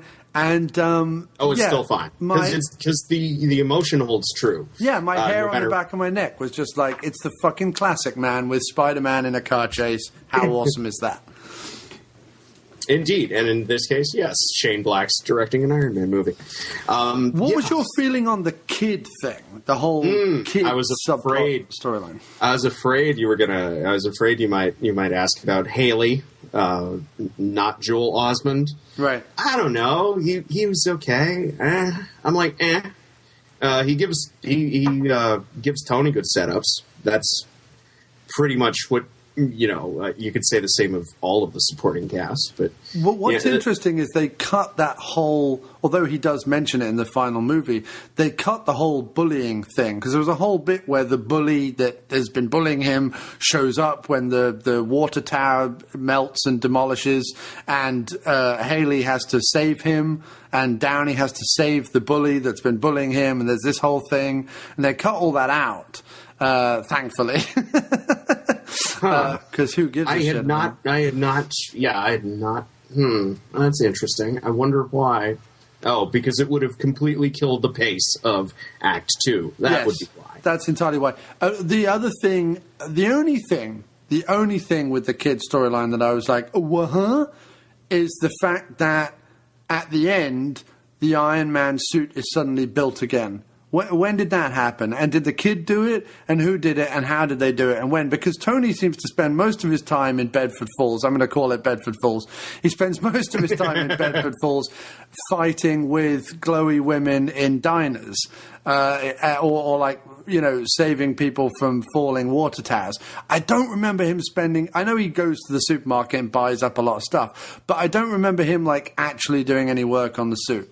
Yeah, because that's all... Well, no, the suit was just out of juice because it had to fly all the way from California to Tennessee while he was passed out from... But it was also destroyed. Well, a building fell on it. That's not really, destroyed. And it had been in the ocean and everything else. Yeah. But that was just one house. Not even the whole house. Just half the house fell on it. There was a huge... In Act 3, there was a huge... leap of logic in order to get from Tony being kidnapped to Tony being able to summon the suit hundreds of miles away. There was a huge leap in logic where you're just meant to go, okay, it's an Iron Man suit, fine, let's presume he can do that and move on. One would hope you'd have satellite link up to those things that you implant in your arms that see, this is the difference between you and me. I just glossed right over that one. I'm like, whatever. Yeah, okay, fair and enough. It's a nice image, all the pieces of the armor flying out of the kid's barn. I'm more concerned about, what kid has a barn? Their own garage barn? Well, no, that's believable within that area, within that. All his? Is that just all his, though? Where's Mom? We never see her. What? Is she eventually going to like? Doesn't he have troublesome parents or trouble with his parents, or they don't understand? Dad left to get scratchers 6 years ago. He's supposed to have a mom and a little sister. We never see either one of them. Well, that's why he can take over the barn. And I'm not being sexist here, but what's the mum and the little sister doing in a barn? Right. She's at work, and as the man of the house, that he can have the barn, right? And somewhere else, right? I don't mean to be sexist, but that is the case. So. Oh, yeah, and it's not important anyway, because the sooner we get out of Tennessee, the sooner we can get on with the actual plot, which, of course, takes us to Miami, where it doesn't really... Another place where it won't really matter that it's Christmas. Right. But the other thing that I also... The scene that I love in Miami more than anything is his raid on the house using Christmas ornaments. That is genius. And the glove, the power glove. The power glove that he's made out of like some coat hangers and metal chain of armor. I don't know what it is, but it's great. And I also love the fact that when they storm the complex, he's carrying around a car battery attached to the suit. Yeah, it's Tony Stark as James Bond. Yeah. But it's great. It's like it's innovative and interesting. Bond movies, shit. Yeah. Well, anything's better than Craig as James Bond. But no, Craig is better than Brosnan. But indeed. No. Brosnan was a better Bond. He got worse movies. Craig has had better movies, but is a worse Bond. If that makes any sense. It does, but I'd still say that's unnecessarily hair-splitting. But I'd still take any Iron Man movie or all of them, hands down, any day. Not over all of them, not over anything featuring T. Dalton. I'll take that over anything featuring Scarlett Johansson, actually. But she's in your Avengers. Okay. And soon to be in Winter Soldier. That's true. Because sadly, they haven't done what we suggested. Do you remember back on the Avengers episode, we said that they should take Black Widow and they should take Hawkeye and they should do little, like, groovy, independent one-off movies for them. Not big blockbusters. Really should. But little groovy personal story, no CGI, tell them... have all the CGI you want. I don't give a fuck. Just as long as they're spy-fi. Because that's what those two do best. Right. Though recently Hawkeye's moved into the Russian neighborhood of New York, and he's started doing more street-level justice fighting in his book. And it's gone to some interesting places, so maybe do that. Shit. I do have to say that the whole little bit of point, because this was 2013 Marvel news, so I can bring it up. But Jeremy Renner bitching that Hawkeye wasn't the character he wanted him to be in the Avengers. Renner, shut up and cash your fucking check. You're in the fucking Avengers. You turned up in Thor for 30 seconds. We're perfectly happy to do that. So what are you bitching about? Oh, I walked around as a zombie. That was part of the plot, dude. Do you think Skarsgård was whinging? I did not like it. I was walking around as a zombie. Skarsgård was just like, fuck it, I'm going to cash the check and go back to Iceland or wherever he's from. He at least is used to working with Lars von Trier, where you walk around like a zombie the whole movie. Anyway, don't say those three words. I'd say, yeah, right. I've found your kryptonite. No, I'd say that Jeremy actually has a perfectly fine point, and that he should keep shooting his mouth off about it until they give him his own goddamn movie. Well, they should give him his own goddamn movie. That's agreed. That's no argument with me there. But if that's the story that the Avengers had to tell, that's the Avengers. He's still got to run around on rooftops in New York City firing arrows like a cool motherfucker. Like, he didn't miss out on all the good shit. That's what I'm saying.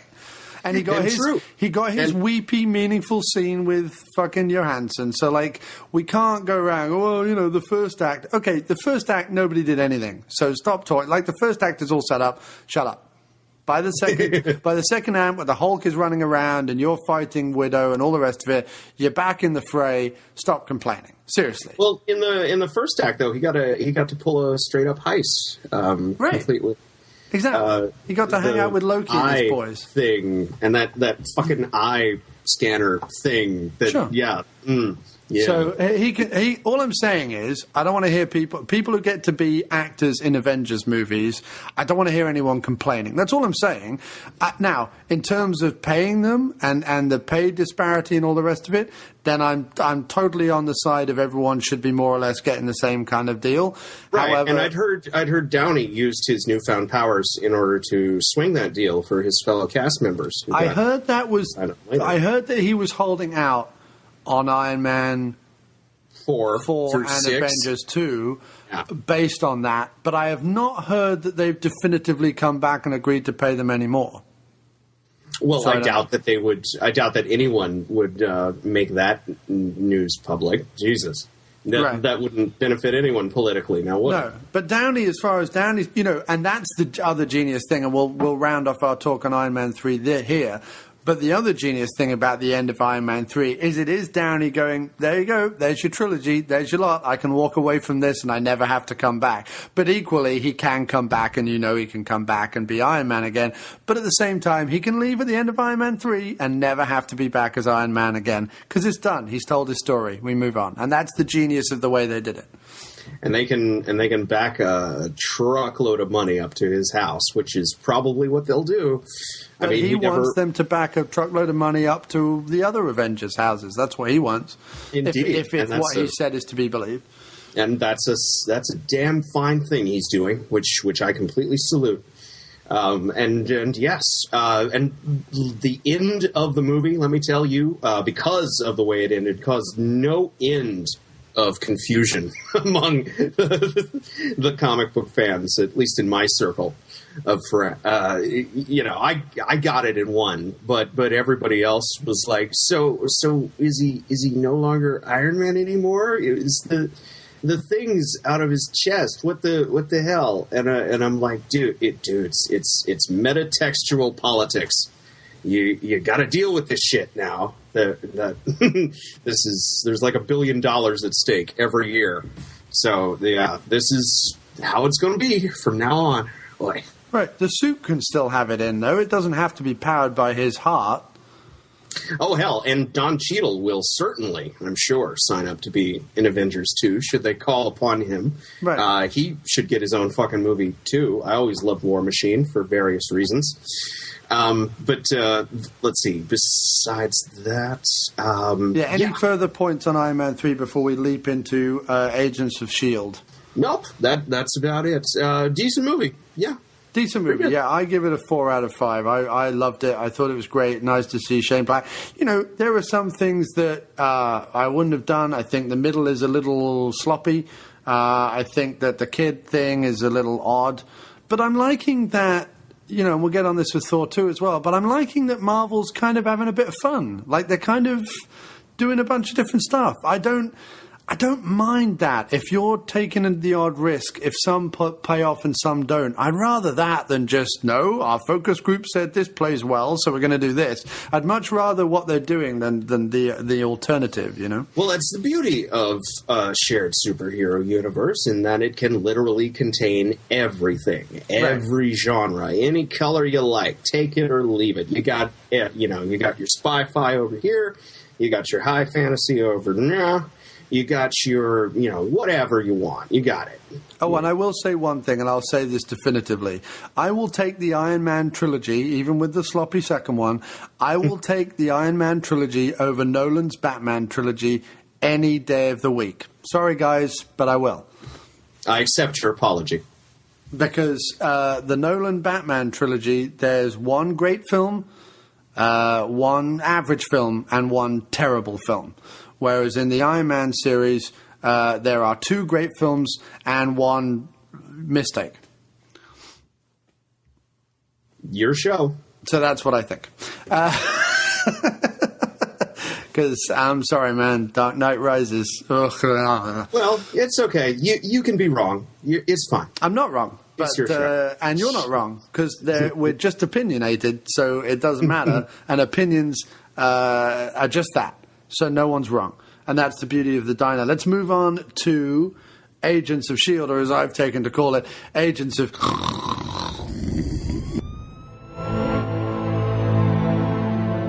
For years, the truth was hidden. people from other times, other worlds, heroes. But now we know. They're among us. What does SHIELD stand for, Agent Ward? Strategic Homeland Intervention, Enforcement, and Logistics Division. And what does that mean to you? It means someone really wanted our initials to spell out SHIELD. I'm clearance level 6. I know that Agent Coulson was killed in action before the battle in New York. Welcome to level 7. What is that? That's a superhero, Agent Ward. We work the cases SHIELD hasn't classified. The strange, the unknown. It's not just spy versus spy anymore. The whole world's in on the action.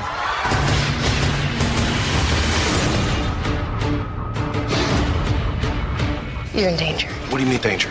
SHIELD. I should carry a shield? SHIELD. Government.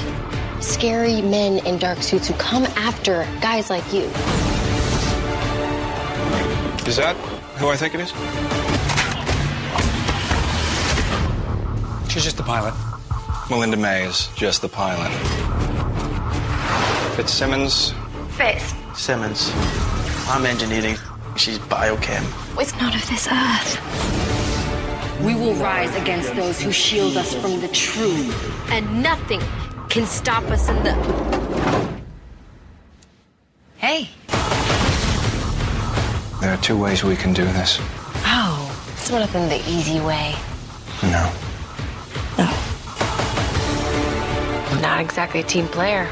We're not exactly a team, but we're in a position to do some good. I've seen giants. The good ones are not heroes because of what they have. It's what they do with it. We're not the only ones interested in people with powers. Only take the shot if you have to. We have a couple of hours at most. There's no way that we could possibly... Don't ever tell me there's no way.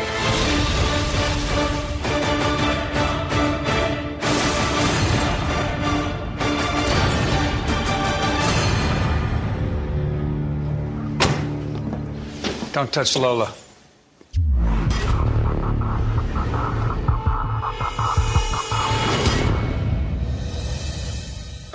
Do we have to? Because, yeah, but... Okay, what... If you were looking for a spirited defense of someone's... of something, then you're not going to get it out of me, because it's network TV. What the fuck do you expect? I'm like... You know what I expected? I expected... I know what you... Yes, I know what you expected, but tell the people. Yes, okay, I expected that with a setup that is basically a bunch of disparate loners on a flying ship, right? Mm. Going around the, periphery of our earthly daily lives, solving little conundrums and doing little X-File-y type things on the side. I expected Whedon to go, you know what, here's my opportunity to... Now, I'm not going to cast it the same way, but here's my opportunity to do what I do best and do a Firefly, Buffy-type ensemble cast going around and having lots of fun and lots of japes with lots of interesting dark twists and turns and lots of character points and lots of, intriguing plot lines and everything that he does seemingly in everything else fantastically well, even on network television. As rocky as Buffy's ever-changing channel road was on when it was first screened, and as rocky as his relationship became with Fox, he always could, even in the most difficult of circumstances, do great work. So why, when he's handed the fucking reins and the keys to the... I know he can't have, fucking sex or swear words or too much gore or anything like that, but fuck, when did interesting characters need any of that? He can do a shit ton on network TV with some decent writing, and I think Agents of S.H.I.E.L.D. is the classic result of 2 major problems. 1, Whedon being stretched way too thin by Marvel, and 2, nepotism. Because as much as we love Whedon, there's no evidence that his brother and his brother's wife can write for the fucking anybody. So there's no evidence. To say nothing of the name that stands out to me in Agents of Shield's, cast and crew is Jeff Loeb, whom is a comic book writer of dubious quality. Right. He has a couple of great Batman collections under his belt, available in finer bookstores. But everything he's done since has been it's been a roller coaster. He's all over the map, this fucking guy. He was one of the people most primarily responsible for Heroes, if that tells you anything. Right. So, and yes, he is, and... But you see, to me, that says to me, Heroes, that was a thing where it was cancelled, right? Indeed. Right, After several seasons, though, it had a decent long run. And before that, Loeb, and he really crashed and burned in my eyes by being responsible for, he was the supervising producer on Smallville. Right. Which... I don't have any of that baggage with him, but I believe what you say and I accept what you say. So, but you see, I just see...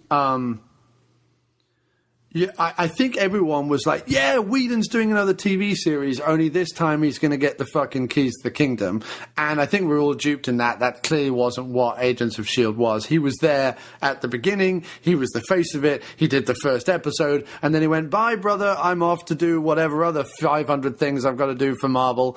Work out what Avengers 2 is going to be and so on. Smart, yeah. Right. And so... the problem is, and I absolutely hate to say this. But Clark Gregg worked as a reoccurring, funny little cameo in all the movies. As the lead of a show, I hate to say this. I can't believe I'm saying this. He doesn't work. He does not work at all. Now, the writing is abysmal. It's shot like a 1980s soap opera. The pretty, uninteresting, untalented, facile cast are irritating at best, with only the Asian pilot being even the most remotely interesting actor, but never really getting to flex her muscles in any way at all, either acting or physically in a way that would be at all pleasing. The action scenes seem to stop before they've even started. The plots are like something they've dredged up out of the fucking Dukes of Hazzard or something. It's like, it's just so generic and obvious and seen it all before tedium. They had an episode, the last episode I watched, which was meant to be about, like, her under this, the computer hacker. Is she or isn't she good or bad? Nobody cares. Yeah. Who gives a fuck?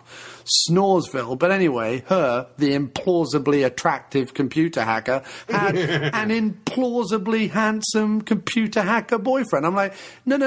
You can't just fucking start doing this. You can't. What I'm saying is, you can't have an episode of fucking where they're all meant to be like working for an underground computer network of people who are meant to have like political beliefs and technological ability and all the rest of it. Fake WikiLeaks.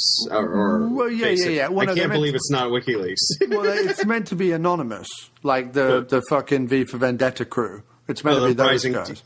Whatever. Oh, yeah, right, whatever. Right. Rising Tide. Which, by the way, every single TV show from fucking this through to fucking Elementary through to wherever else is doing this storyline at the moment. But anyway. Of course, it's TV. Right, I know.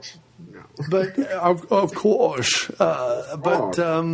It's television, Mr. Wayne. But to have this fucking 6'3" chiseled underwear model wandering around with no fucking beliefs or opinions or interesting character traits or anything, I'm like, I literally sat there. This is the only time I've ever done this while watching TV, and I can sit and watch, generic shitty TV as long as it has decent characters. You know what I mean? As long as there's like a couple of quirky people wandering. At a certain point, House became generic derivative crappy TV, but because in the second episode, yes. Right. Yes, it did. Yeah, very good. But, you had Hugh Laurie there, you had Robert, what's his name? You just had some decent people. You had... House, do you mean... What? Sorry. Oh, you don't want... Anyway, okay, fair enough. I quite liked it as a medical version of Sherlock Holmes. It was fine. But anyway. Right. Whereas I kind of, sort of, sometimes, like S.H.I.E.L.D. as a Marvel Universe version of every other fucking cop show on television right now, which is pretty much what it's wound up being. Most of the plots are fetch quests culled from the most generic comic book titles. Just recently, the last episode I watched was the obligatory tie-in to Thor 2, of all things, which found our team cleaning up Greenwich University in the aftermath of the film, and then going on a fetch quest for some Asgardian relics. I'm like, what it is boilerplate, run of the mill. The mill in this case being Disney and ABC. So let me tell you, my expectations for this were in the fucking toilet going through. Just past the toilet, in fact, and burrowing their way towards the center of the earth. And regardless of Whedon's involvement, because I knew going in, there's no fucking way he's going to run a TV show and do pre-production for Avengers 2. Especially since they're going to go ahead and do Ultron, which they ain't even introduced yet. So God knows what's going on there. My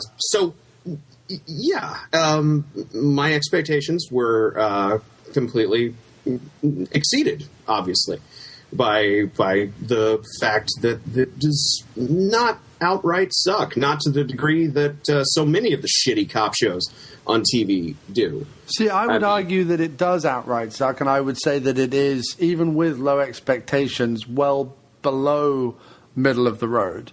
I mean, it's because, and it's not in its setup. It's in the writing. The writing is abysmal.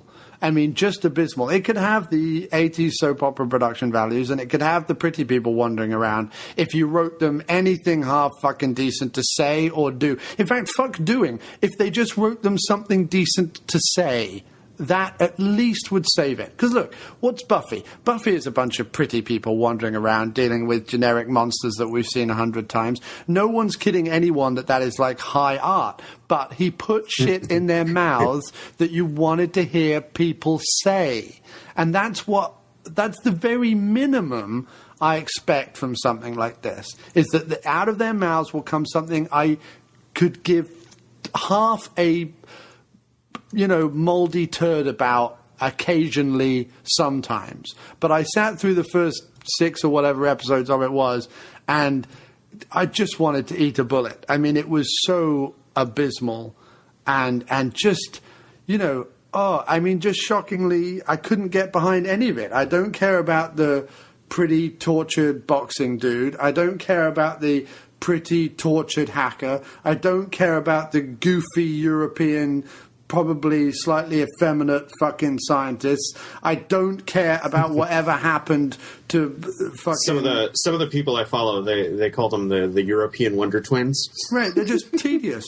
Agent Coulson, like, they keep doing this thing, and this is typical Whedon, but it's typical Whedon going unchecked and not carefully done. This whole, what really happened to Agent Coulson? Because it certainly wasn't that he went to an island somewhere. Some government mysterious thing has happened to him, hasn't it? Oh, yes. And the agent pilot knows all about it. And right? So, but it's so heavy-handedly done, man. It's so badly done. There's no, subtlety to it. It's just so... Well, no, of course not. It's network television. Okay, subtlety went out the window round about the time Kiefer Sutherland started attaching, jump leads to people's balls. There's no subtlety here. We got to get the fucking punters who are still dumb enough to watch network TV. Dude, I'm telling you, I sit and watch The Mentalist with my wife all the time. And I'm sorry. No, I don't mind. It's fine. Quirky characters solving crimes each week. I don't mind. It's good fun.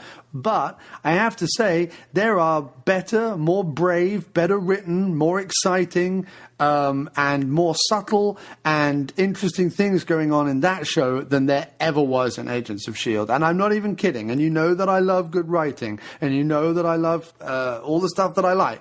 So I'm not talking out of my arse or trying to make Agents of S.H.I.E.L.D. worse than it is.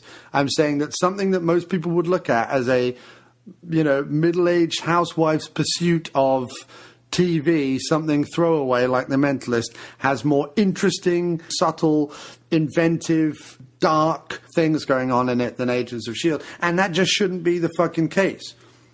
Hell, Castle has had better episodes than Agents of S.H.I.E.L.D. It has. Castle has had some genuinely, dark and interesting episodes. Not every single one of them. Most of them are terrible. But Castle has had some interesting, dark, and well-done episodes that if Agents of S.H.I.E.L.D. had one of those in the first 6 episodes, I would still be watching it. But they didn't even have one. They couldn't even muster one even remotely passable, interesting episode. Not even a Castle-worthy episode. So, but see, the thing is, Castle has been on the air for 4 years, but Castle from its first season was interesting on certain episodes. I'll have to take your word for that. I'm still pissed at Nathan Fillion for not being in the live-action Green Lantern movie like he should have been.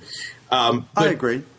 But the thing is, even with and you're not going to find a bigger fan of the we call it the Buffyverse than me. But even admitting that, I mean, shit. Buffy didn't get good until halfway through season 2, and the same is true more or less of Angel. And I thought, or at least I used to think, that this was the real tragedy of Firefly. That as good as it fucking was, we were all really pissed off that it got canceled before season 2, which is when all of Whedon's shows actually find their mark. Because the tragedy of Firefly is that it's the best thing anyone has ever done who is involved with Firefly, and they'll never, ever, ever, ever better it, ever. Okay, I'll just send my old understanding down the memory hole and accept the new history. No. I'm just saying that Nathan Fillion will never get a role as good as Mal Reynolds. Joss Whedon will never write anywhere close to 12 TV episodes that are that well crafted, well scripted, well acted. It's just never going to happen. And Agents of S.H.I.E.L.D. is huge amounts of proof of that. He had the opportunity to fill his spacecraft, for want of a better word, with a bunch of interesting people again and have them interesting lives interacting, and the pressures of having to be in a government agency that they can't talk about and all the rest of it. They had a whole ton of stuff they could have set up that would have been remotely interesting. Even if it was an X-Files ripoff, I would have preferred an X-Files ripoff than what we ended up getting, which was bland. It was like bland 80s Saturday morning television. I mean, there were episodes of the A-Team every episode of the A-Team is better written than any episode of Agents of S.H.I.E.L.D. I was waiting for you to bring up your A-Team necrophilia, but go on. I'm saying that the episodes of the A-Team, the characters, because everyone always goes, but every week the same thing happens. That is just ridiculous. The characters in the because like you say, it's network television. Of course, every week the same shit happens. Every week at the end, the bad guy is foiled, and everyone has a post-foilage happy moment, and then the credits roll. That's network television. I'm accepting that. I'm not even using that as a critical standpoint. It's not the plots of Agents of S.H.I.E.L.D. that I really have too much of a problem with. in the A-Team, the characters were well drawn, well written. I know people don't believe me. I know they think I'm just some sort of fanboy with nostalgia, rose-tinted glasses. Go back, get your DVD box sets, watch the A-Team again. Just really good characters, really good scripts, really good ideas, really good spoofs. There's lots of great stuff going on in that series, far better than anything Agents of S.H.I.E.L.D. has managed to muster even yet. And I'm not hearing anything on the grapevine that says the episodes are getting any better, so... Well, okay, let me tell you now. The episodes are definitely getting better. How? So there. You just said that the last one was a generic case in point, like running around doing questy things with a Thor tie-in. Well, there's still fetch quests, but see, what they've got is they've got everyone's character development on the slowest drip possible, because the other show that Jeff Loeb used to work on was Lost. It's another piece of shit program. Gives you another indication, and he's doing. I completely agree, and he's doing because they're doing the same thing that Lost was unfortunately prone to do, which is set up a reveal that is revealed to be the setup for another reveal, because that way you keep people coming back every week. No, that's the simpleton's way of keeping people coming back every week. If you write a good character, people come back every week because they just want to watch those characters sit around and discuss baseball or something. They don't give a fuck what the characters are doing because they're good characters. It's not about like, oh, he's got a secret hat that he keeps in the bottom of his wardrobe that covered in magical things or whatever. Nobody gives a shit. It's about the characters. Yes, I completely agree.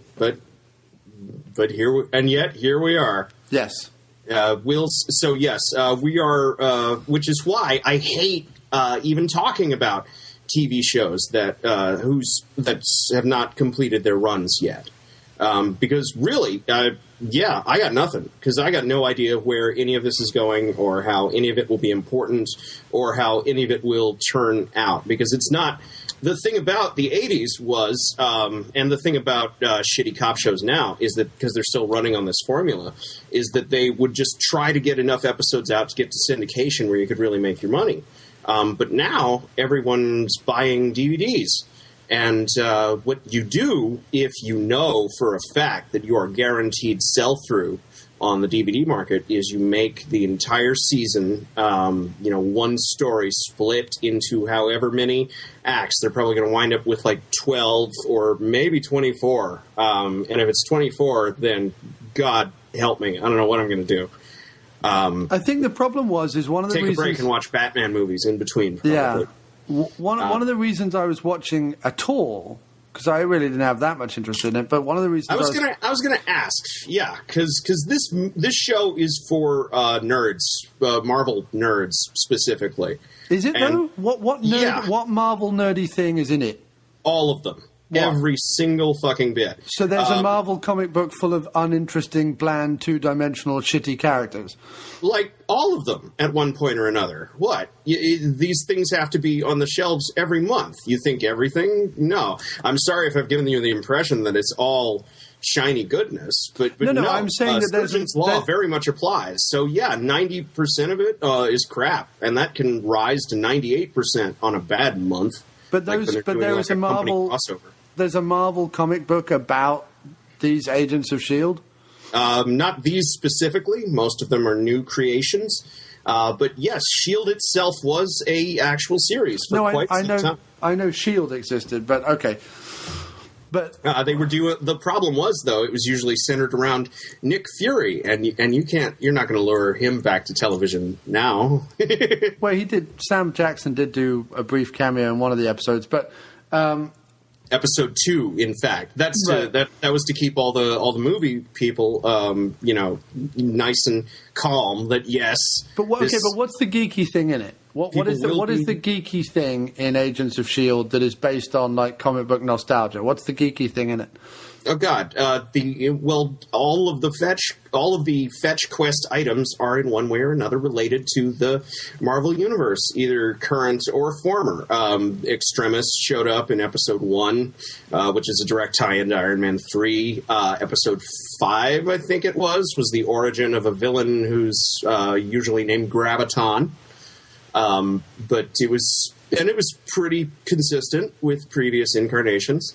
The guy who got sucked into the black hole thing. Yeah, that's him. He's going to pop back out at some point. All of their secret bases are drawn directly from the comics, including most of the supporting cast, like Maria Hill showed up, and she's in there. The last one, the last episode, God, it's just... the entire universe is seeping. You can feel it, like seeping around the cracks of this, of the strictures of Disney-owned network television. But you see, you keep. I think that the blob oozing in through the walls. But I honestly have to say, man, while I understand, and I understand like the Disney network television. Evil. And you talk about them not being at all subtle with Phil Coulson's whatever his secret may be.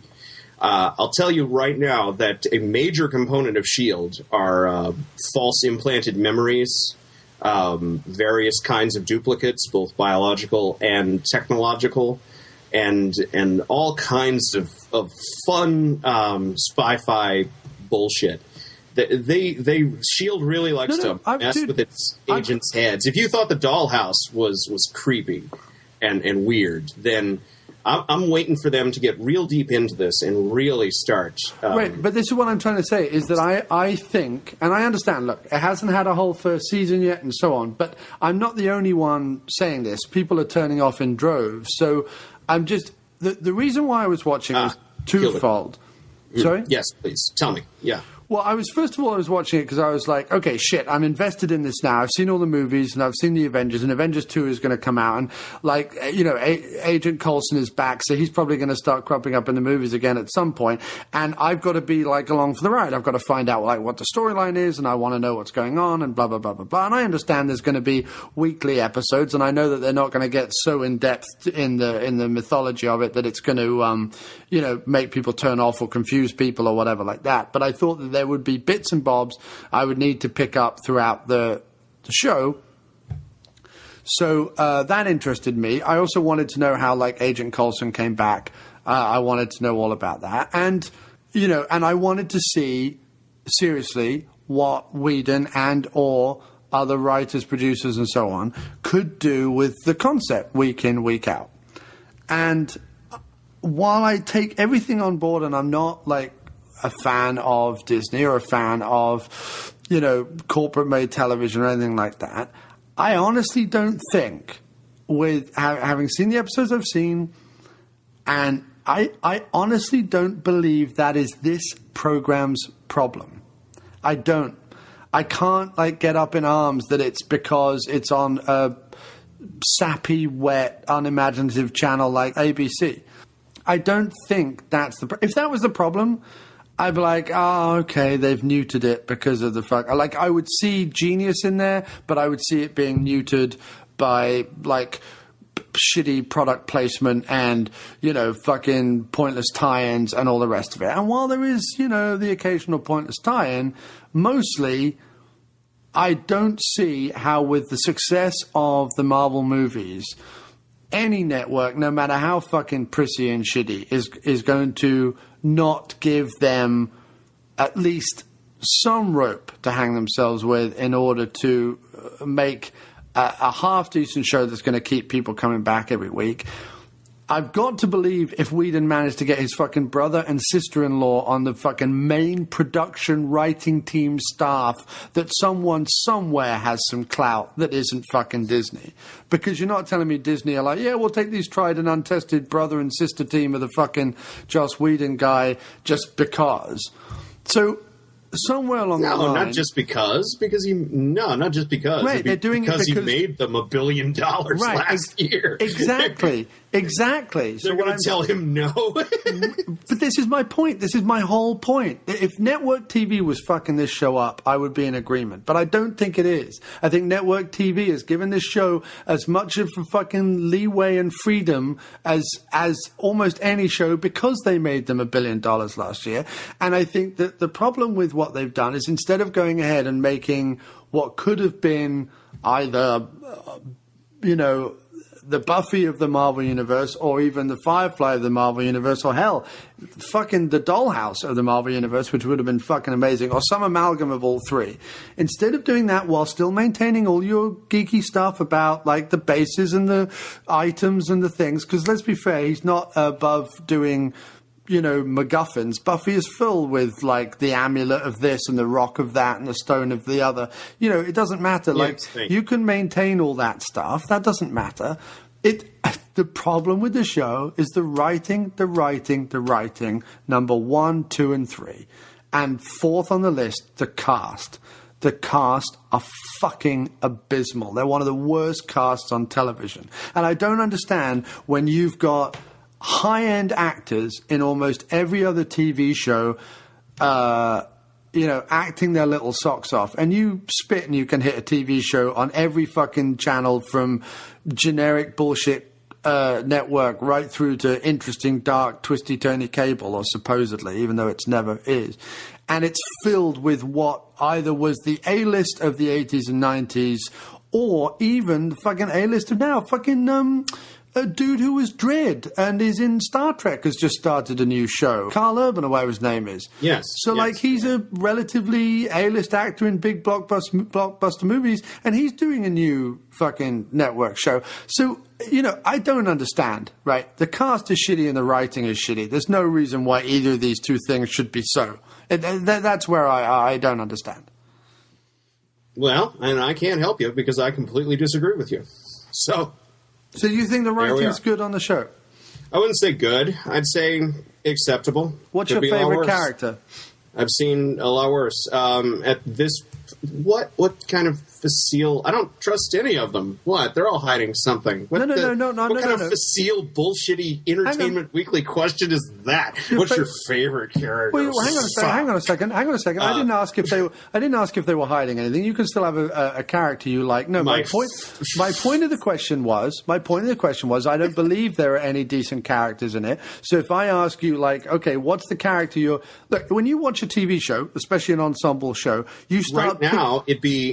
It'd be Melinda May, because her actress can have an entire dialogue scene with just her eyebrows. Are you talking about the Asian pilot?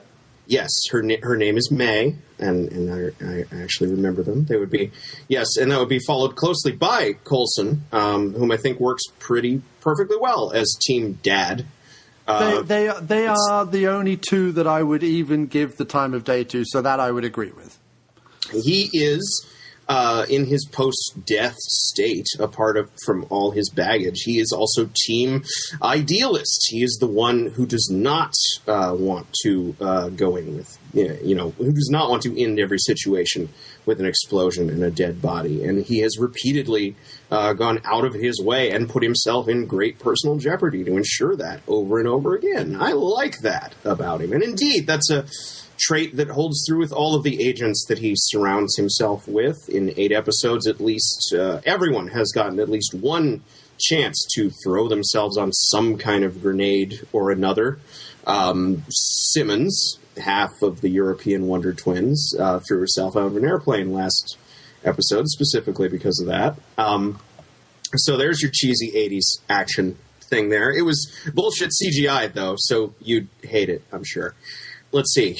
Shit, I even like audience identification characters. Skye, and she is by far the most annoying of them all. But that goes to handsome, generic action man character. That goes to him. Grant? I thought you'd love Grant. Why would I love Grant? He can't act his way out of a wet pair of pants.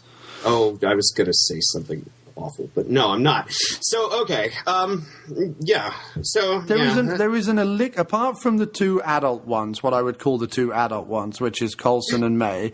Apart from those two... It's true. They are Team Mom and Coulson, because he has familiarity from the movies, and I happen to like Clark Gregg just as a person. So even though I don't think he's particularly good on the show or written very well, I would give him the time of day. And May, because she's like the generic, I've got the right face for this, so I can be stoic and squint my eyes and and sort of exude some level of charisma, even though I imagine that's just the way her face is. But beyond that, none of the other characters or actors have any charisma, opinions I care about, senses of humor even. I mean, there's nothing. They're all milk saps. It's all nothing. It's all just vacant space, taking up clothes. It's really, yeah. And even when they did have like interesting people on, like Ian Hart and stuff, you know, you missed Peter McNichol. Yeah, I know he was. I've got it recorded. I might watch it, but that, you know, Ian Hart was reduced to a fucking scene where they're running up and down on the ceiling and the walls and everything, rather than, you know, and he's trying to expound like his theory and philosophy or whatever, but. You know, I'm glad it got sucked into a black hole because that's where the dialogue belonged, because it was terrible. Well, I'm sorry you feel that way. No, I'm sorry I feel that way. I'm genuine. I actually love these Marvel movies with actual passion and movie fandom, and considering they're not making very many good movies nowadays, the fact that we get an Iron Man 3 and a Thor 2 and some other stuff coming out warms my heart and makes me happy, and I like the characters, I like the actors, I like the writing, I like almost everything on these movies. And I even liked ones that people didn't like as much. I liked the first Thor, I liked the first Captain America, and so on. I wanted to like Agents of S.H.I.E.L.D. fucking through the roof and out the window. I wanted to geek out on that shit every week. The sets could have been flimsy, the plots could have been generic, but just make them say something decent occasionally. And we don't even get that. And the actors are no good. And it's a problem. And it's not a problem because of the usual reasons. I would have expected far more. Whedon, in terms of TV, for me, has not put a foot wrong. I've liked everything he's done in TV, even the shitty episodes of Buffy, even the first series of Buffy. I love them. And, even some of the fucking trite, generic twists and turns that Angel took, they all wrapped up in the end to be something that had a mission statement and had something interesting going on. And even though David Boreanaz is a big hunk of ham that just sort of wanders around bumping into furniture, I still like that show. Yes. No, yeah, you ain't never saying an unkind word about my boy. But, he's... Unless you're talking about Bones. You can talk shit about Bones all you want. There is a case in point of an absolutely mediocre, average actor being buoyed by fantastic plots, fantastic scripts, and a great supporting cast. Yeah. Nothing that Marvel Agents of S.H.I.E.L.D. has, sadly. Sadly. I mean, I wish it did. Anyway, I'm not trying to convince you. It's just my opinion, dude. And I'm glad you are still hanging in there for all us sinners. And hopefully you'll report back from the front line, 5 or 6 weeks from now, and you'll report back and you'll say, well, the laugh is on you because they just broadcast the best fucking episode ever of TV ever, and you missed it because you slinked off after only 6 or 7 episodes, and it's all your fault. We'll see. I'll let you know in like 14 weeks or so. Yeah. Well, I mean, I stuck with Lost 13 episodes till I gave up because I realized that the writers couldn't write. So it only took me 6 or 7 to bail on S.H.I.E.L.D., but we'll wait and see. I might dip back in later on in the series. But, well, I'll let you know. Yeah. I'm not seeing anything compelling online from fanboys or even from critics that's saying that I should... Well, you're not going to see anything compelling from fanboys. No. Occasionally, like people... Look, if you look at things like Breaking Bad or Mad Men or any of those shows, or even... Which I don't, but okay. Or Dexter, which became hugely fan popular, or even Fringe, that became massively fan thing. I saw positive, singing the praises reviews of those, let's be fair, niche fan favorite fanboy geek shows. And I saw it on podcasts, I saw it on blogs, I saw it on Twitter, I saw it on Facebook. I'm not seeing that for Agents of S.H.I.E.L.D. Well, you're looking in the wrong place then. I should hook you up with some of my people. Okay, because all I'm hearing is people kind of... Okay, but no, I don't ignore people. I'm just kidding. I'm just giving you shit. Most of the people that I follow or look at or pass through my transom are kind of going, I'll stick with it if nothing else is on, but But then, I wanted to see the James Spader starring Blacklist because I liked 20. I know you referenced 24 earlier. I actually liked 24. There was huge things wrong with it that I didn't like, but I loved the Die Hard TV show aspect of it. I liked the gruff guy with a gun going after terrorists. The fact that it was 24 episodes couldn't be sustained. Like, that was a mistake. But anyway, I want to see the Blacklist. It was like set up to be kind of Hannibal meets 24. And I was like, I can be down with that. Hannibal Lecter meets 24. That sounds great. With my boy James Spader, what could go wrong? That's got to be a good job. Famous last. An episode and a half in, I'm like, what is this show? This is the worst written. I mean, it was like that was a double whammy with Agents of S.H.I.E.L.D. I was just like, oh my God, the two shows I was looking forward to. Wow. I'm more excited about, and I'm not even kidding, I'm more excited about the second series of Elementary than I am about fucking these two shows. So, and I take this as another confirmation of my stance to never get excited for anything. I will resolutely stand negative and depressed until something wows me. Yeah, that makes sense. Because the thing about it is it allows more things to wow you, and if things turn out sucky, you get to feel smug and superior. I know, but there's still a 4-year-old boy in front of me. This is a good thing. I don't know if you had it over here. You probably did. In fact, you probably had it on a much larger scale than we did. But there was, when we were growing up, there would be like toy adverts in which the toys they were showing, be them Transformers or Barbie dolls or whatever the four fucking Playmobil figures, whatever it was, were shown to be like exciting and alive, and there would be laser lights and noises and blah, blah, blah, blah, blah. And of course, hell yeah. Tons. This was in the commercials, and we would avoid the very fine print that said like noises and laser lights not included in the toy or whatever. Mm-hmm. But we would watch those things and we'd be like, oh, I've got to get that for Christmas. I have that for Christmas. I have that for Christmas. And Christmas would come. You would get the toy. You'd open it.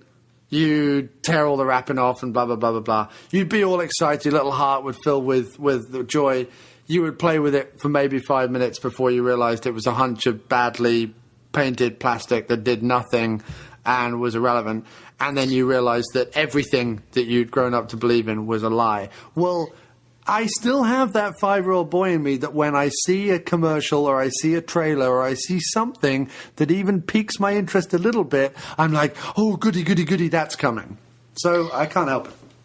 Yeah, that's fine. All that tells me is that your inner child was not choked to death on Nintendo Entertainment System games, and a steady slew of the shitty ones, particularly from 1992 to 96, the SNES era. It had some crap. I didn't play my first. Well, no, I used to play Sega Master System, we used to call it. Much better choice, let me tell you. I used to play that around my friend's house, but that was infrequent, and then I didn't get my own game console till I was like in my mid-20s. And see if you were one of those unfortunate children like I was that got the N64 in 1991 when it was new. Right, you got one game a year at Christmas, so and if you picked a lemon, you were stuck with it. Right, and so yes, I learned good and early to never trust hype at all, ever, because it would inevitably lead to complete and utter disappointment. And really, it seems like I'm... for the longest time, I just thought that was how everybody lived. But now I grow up and I find out that, no, we all seem to have grown up with these images in our heads of these idealistic images of these things. We're not the products of corporations out to fleece us for every last red cent that we have. Yeah, I don't know. I just saw Agent Coulson. This is why I don't watch commercials, and this is why I haven't been all that broken up to having been absorbed in moving these last 3 weeks, and so not being able to tune in to my usual channels. Yes, indeed. Of fan bitching and moaning. You see, now that doesn't even fucking matter. Jesus Christ. That's one thing I don't engage in anymore. The one thing that I have cut, I still get excited about stuff, but the one thing that I have cut completely out of my life is fan bitching and moaning. Which is funny because what I do, essentially, is fan bitching and moaning. But what I don't do... I would argue with that, sir. I think you do so much more. But Thank you very much. But I don't go on message boards. I troll YouTube. I know fan bitching and moaning. And you, sir, you engage in a much higher form than that. I would dare to call it actual criticism, but I know you bristle. I would. At the suggestion. I like to call it a conversation between friends. That's what I like to call it. If I wasn't doing this on a podcast, I would be down a pub somewhere with a like-minded individual putting the world to rights over whatever the latest fucking thing was. And all I do now is I record those conversations and put them out there for everyone to see. That's what I do. In a very basic, down-to-earth, men-in-a-bar type way. That's why we love you, man. All right, so before we march on to Thor 2, we have a comment from your favorite listener and mine, Philip O'Neill. Oh, hey. Yeah. Yes, fitting, no, actual. Indeed. It's comments from Sweden, so what do we got? Indeed. Philip O'Neill. He has a little jingle on the show. Anyway, his comment says, while I enjoyed Iron Man 3, I kind of wish Shane Black hadn't actually made that film, considering all the hatred he has received from fanboys. Well, not here on this show, but sir, are you aware of such hatred? Am I aware? I'll take that as a no. I don't know. Oh my God, no! What do you think every Iron Man fan was talking about when they came out of the show? Oh God, Shane, yes. In some quarters, and I know your mantra on this show is that no one's opinion is wrong, and if that's true, then that means we have to respect the people who walked out of Iron Man 3 feeling it was a complete bastardization and betrayal of their favorite Iron Man, of their favorite Iron Man villain in particular, and of the entirety of Iron Man's character in particular. Just because. Yeah, I know the whole Mandarin thing, and the whole Tony not being in the suit thing, and just the whole Shane Blackiness of it. He specifically chooses his girlfriend over the suit at the end and gives her makes it a big production number, blowing them all up, a Christmas present. And it's like, people just have different priorities, I guess, is how the diplomatic way to phrase it. Some people are looking for complete restorations of the status quo with every entry, and some are willing to look past, individual changes to source material. Yeah, and the same people. Metaphor. Yeah, the same people probably were praising Christopher Nolan for for saying 8 years later at the beginning of Dark Knight Rises and not explaining anything at all and just having him hobbling around. Actually, no, they weren't. Those same people are firmly in your camp on that. And they stopped giving the movie the time of day before it even came out because Anne Hathaway wasn't hot enough to be Catwoman. Right. Well, those people are idiotic. I mean, that's not. I know. They're not like their opinion. Like them having an opinion is absolutely fine. That's what I mean by no opinion is right. They can have whatever opinion they like. It doesn't mean that it's not without any merit and completely idiotic. My point was snide point, and you were probably right to jump on me about it. But my snide point is that fanboys tend to be notoriously fickle and tend to hate one thing but then like something else that doesn't make any sense that they like that and hate this other thing. That was my point. Whereas I have occasions of that because I'm a human being and obviously we're not all fucking like straight and narrow or focused, but my opinions on stuff tend to be based on the same criteria, rightly or wrongly. Although I still give shit a pass that if it was done by someone else, I would be up in arms about it. But indeed, you have pushed movies in front of a train that were that were better put together than Iron Man 3. But so have I. You know, name one. Which movie have I pushed in front of a train that was better put together than Iron Man 3? I don't know. Shit. How many episodes have you done now? This will be the 103rd episode. Oh, awesome!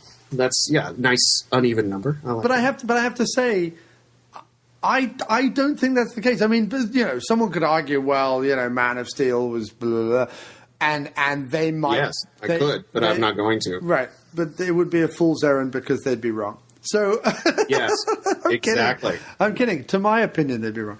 To their opinion, they'd be right. And in my opinion, Jarrell was right. You're a pack of fools, every last one of you. Yes, I live quite happily with the knowledge that the human beings, in all their broad and wonderful strokes, are a bunch of mewling idiots, and I put myself firmly in that camp.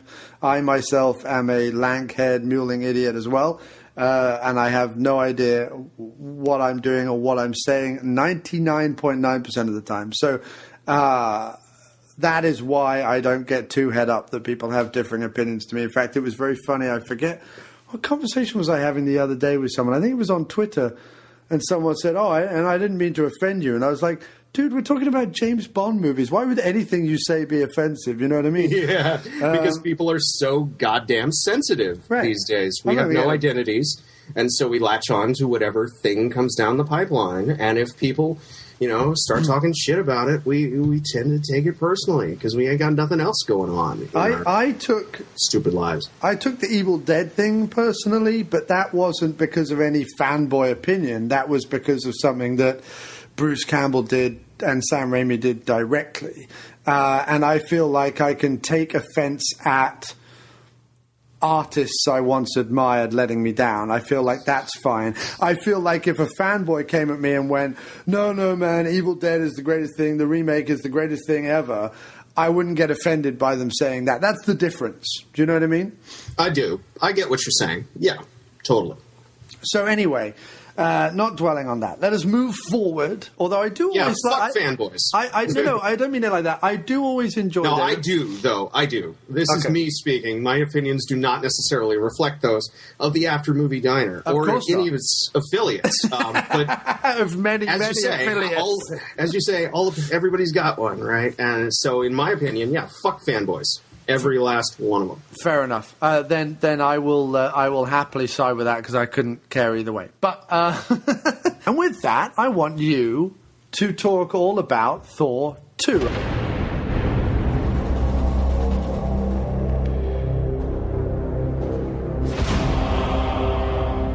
Some believe that before the universe there was nothing.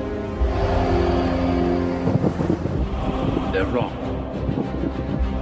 There was darkness. And it has survived.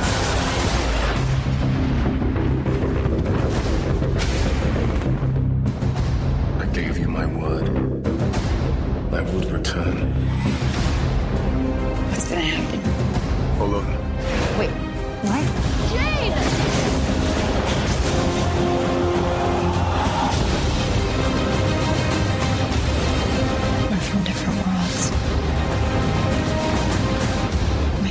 Separate for a reason. If we do nothing, they'll destroy us.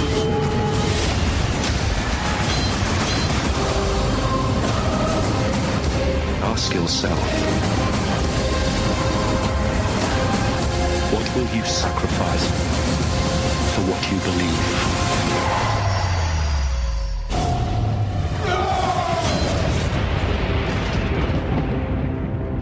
must be truly desperate to come to me for help. You should know that when you betray me, I will kill you. When do we start? But I'm going to give the floor to you, so I want to hear all about it. Thor the Dark Behind.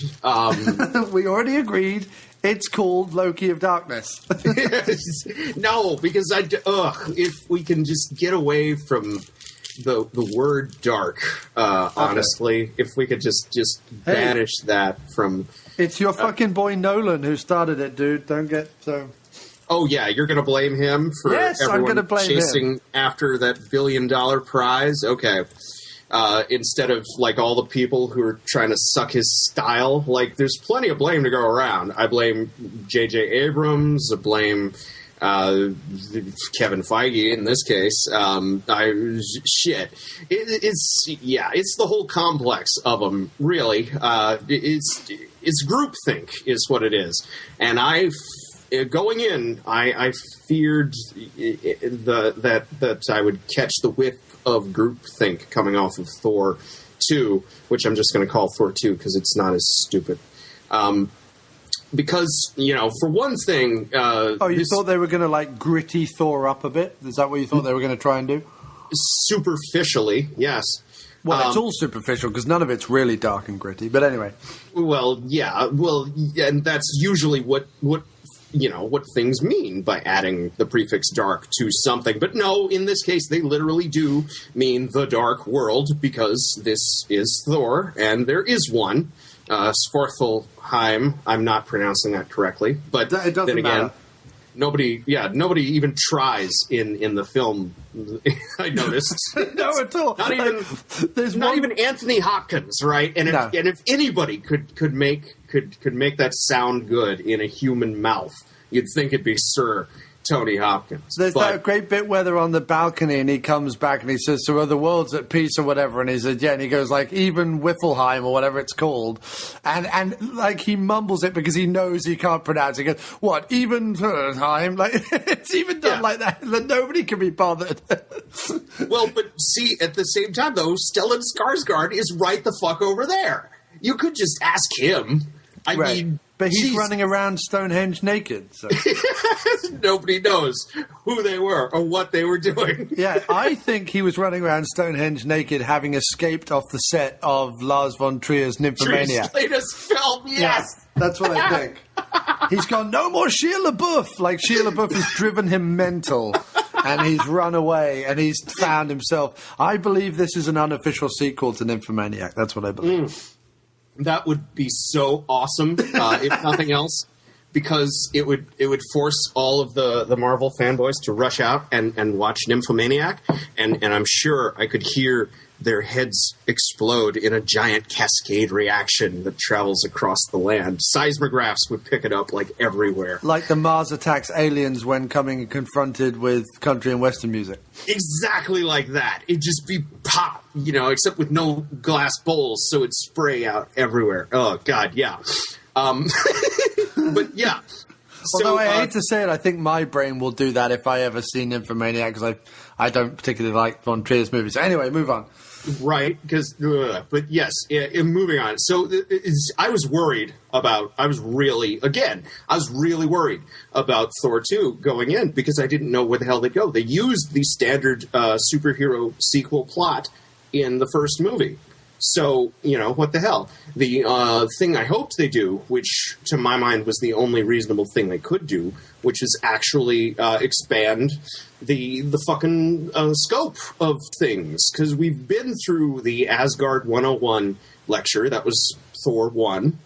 And so now we can just hit the ground running and fucking go for it. And, of course, this is Hollywood now, so going for it means kind of beginning with the Lord of the Rings ripoff. And so as I was watching, golden armored Caucasian looking dudes square off against pointy eared, motherfuckers with charcoal complexions, I was like, oh, okay, okay, hey, here we go. Start as we mean to go on.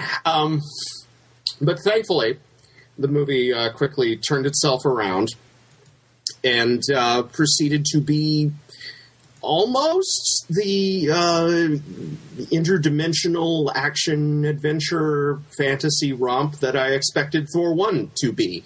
So I feel kind of like the same way I felt with Iron Man 3, which is also why I was kind of happy that we're doing these together. It's like, well, great guys, you're only like 2 years late, but better late than never. Shit. I'll take what I can get. Hey, man, let's look at this. Put it this way. You got to see more of your girl, Sif. Indeed. It's about fucking time. Not enough, though, of course. Well, never enough. They need their own fucking movie. But right, but see, this is... so this would be problem one. I think problem one is lack of Ray Stevenson. I think Sif is all very well, but Ray Stevenson's where it's at. That's what I'm saying. I'll give you that.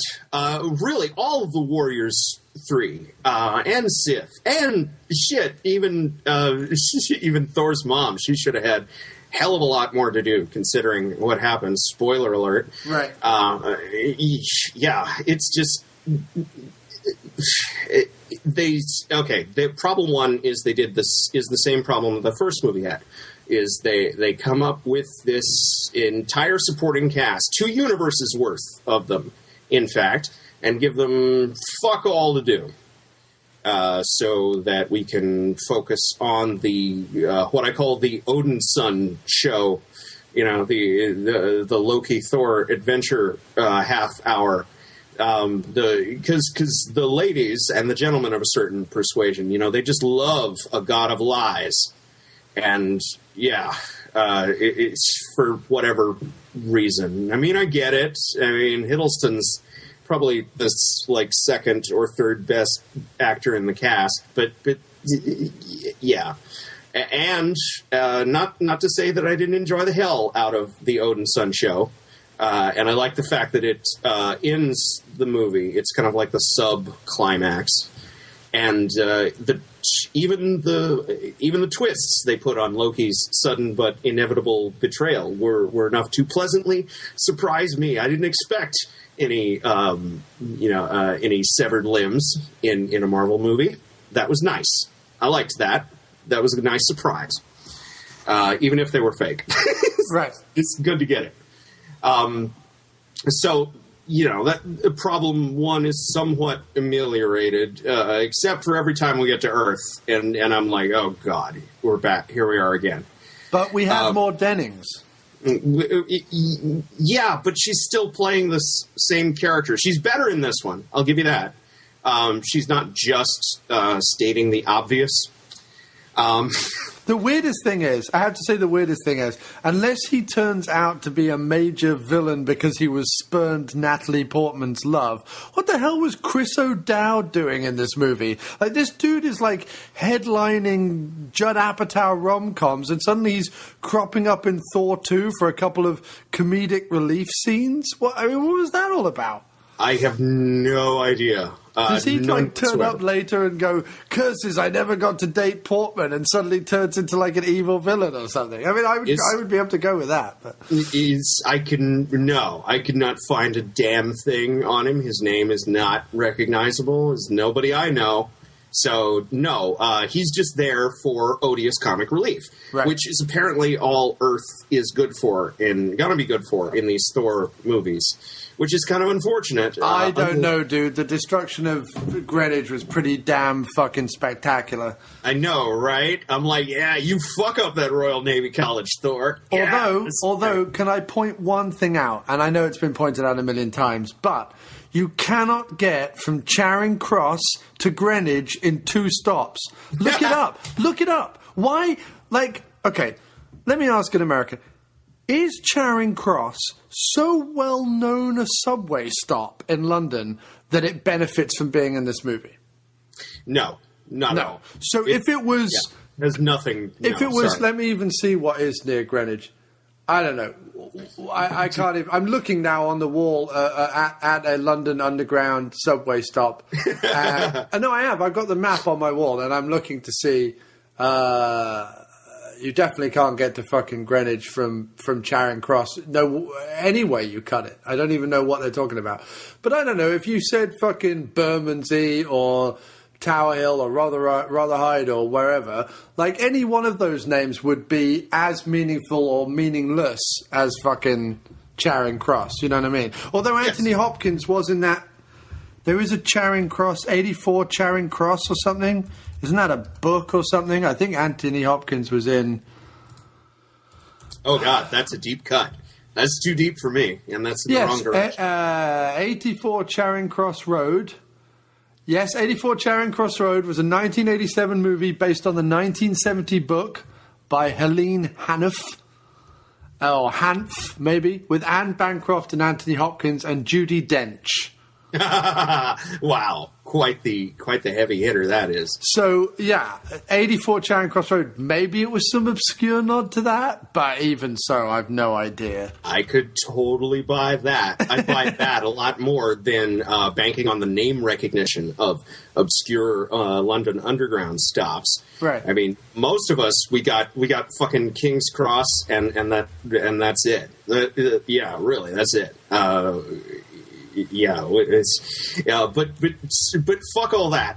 This climactic battle. No, don't fuck all that. It's important. No, I'm kidding. Right, but okay. We all have our nitpicks. My big one would be problem 3 with the whole thing, which is that they fucked Malakath over completely. Malakath the Accursed. Right. Once again, our villain plot is completely the weakest link. And I get, Thor's arc through all of this. It's kind of annoying that he takes 2 movies to get what he took like 6 pages to get in most of his origin stories. But okay, at the end of the movie, I'm like, oh, okay, fine, cool. The overall experience was highly positive. I just want to say that.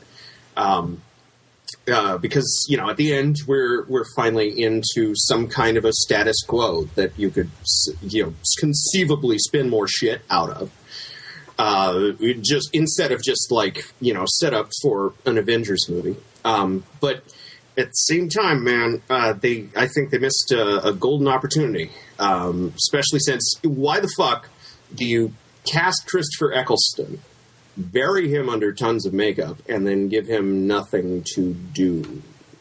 Well, because you're casting a superhero villain role. That's why you do it. See, that's a horrible attitude to take. Heroes are defined by their villains. No, I agree. I'm saying that's what they do, though.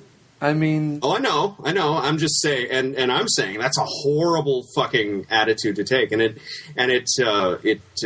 betrays, a blind spot in their priorities list that's going to need to get fixed sooner rather than later. Because if we're just fighting generic World Conqueror number 2215, it's going to get just what I said, generic. The reason the World Conquerors are cool is because they are generally the exception to the rule. But I've heard from many screenwriters in many an interview that if your movie costs more than $100 million, man, it's got to be World in Peril stakes, or they're not even nobody's gonna sign off on it, right? So I'm like, okay, you've got to do something to differentiate these fuckers, or they're just going to come off as bland, just completely bland. And we'll have, from your perspective, we'll have an Agents of S.H.I.E.L.D. situation, except on the big screen.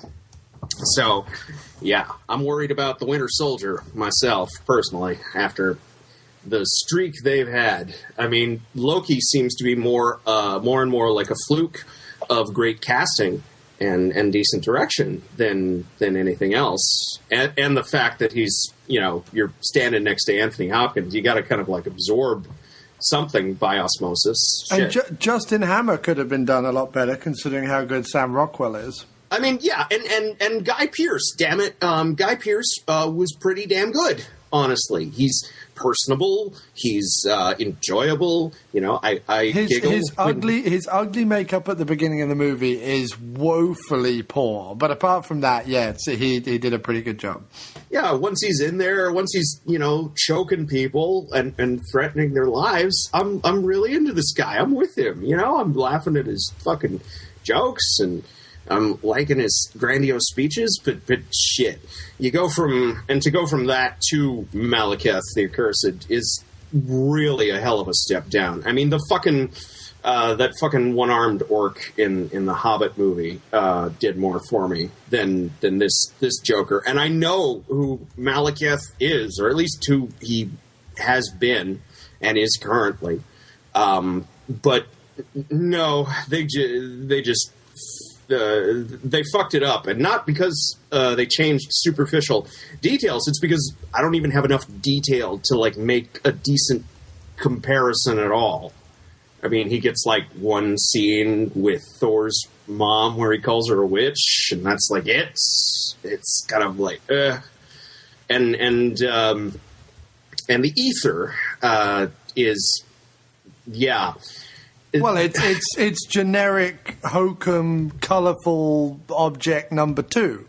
In fact, they even refer to it as such. I mean, they dress it up and they give it a fancy name, which I know is based in Marvel lore, the 6 gems of something, or the precious stones, or Infinity Gems. Infinity Gems. That's it. And I know that's based on an actual Marvel thing, but basically, you will know it soon. Trust me. Well, yeah, because they've got the collector at the end. But the spoiler number 15, but at the end of the day, in terms of this movie, it's exactly what the Tesseract was in the Captain America 1 movie, which is generic, colourful, glowy object MacGuffin number 2. That's all it is.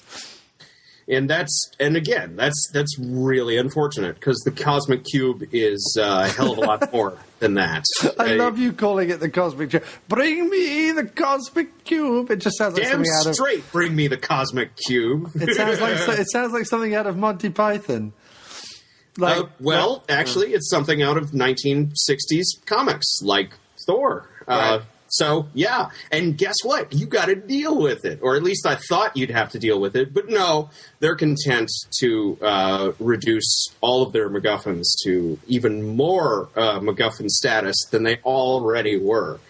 I mean, shit. Do we even know what the Tesseract? That's such a better name. Shit. Well, no, now they're going to change it again and make it one of the fucking gems. Now it's one of the fucking collectible doodads. Right. Yeah, right. I mean, we didn't even know, but see, that's fine, because we didn't even know what the hell it did in the first place. In Captain America, it could make weapons somehow. They're all energy sources. That's right. What it is. In the Avengers, it can make energy. Except and the ether though, we're told it can it converts matter into dark matter, which is an interesting idea. So immediately, I have this vision in my head of this black-eyed, fiery-veined Natalie Portman just smiting her enemies with gravity powers. Just staring at a motherfucker and trapping them in this little bubble of Jupiter gravity and pulverizing them into paste and just, yeah. But it was not to be, sadly. But this is a movie that contains glowy rock thing that when the evil beastie holds the glowy rock thing, he is impervious to everything. Even though that's not explained at any point at all. It's just the glowy rock thing that when you hold it, you become the last, whatever the name of that beastie was, you become the last cursed. Blah. Just the cursed, right? Okay. Which is weird, yeah, and confusing, because that's supposed to be, that's one of Malekith's names. He is Malekith the Accursed, because he's the last ruler of a more or less destroyed people who... Right. Shit, they can't reproduce worth of crap. They're like what, a floaty ship's worth of. They're the Romulans in the Star Trek reboot. Right? No, that's exactly what they are. But what I don't understand is when he crashes all the spaceships at the beginning of the movie and kills all his people, there seems to only be him and his horned beastie friend left. Yet when they show up again in the future, there's a whole spaceship full of them. But I have to say, I loved their Doctor Who villain-esque like masks. That was awesome. They're slightly faces. like, yeah, they're kind of like slightly.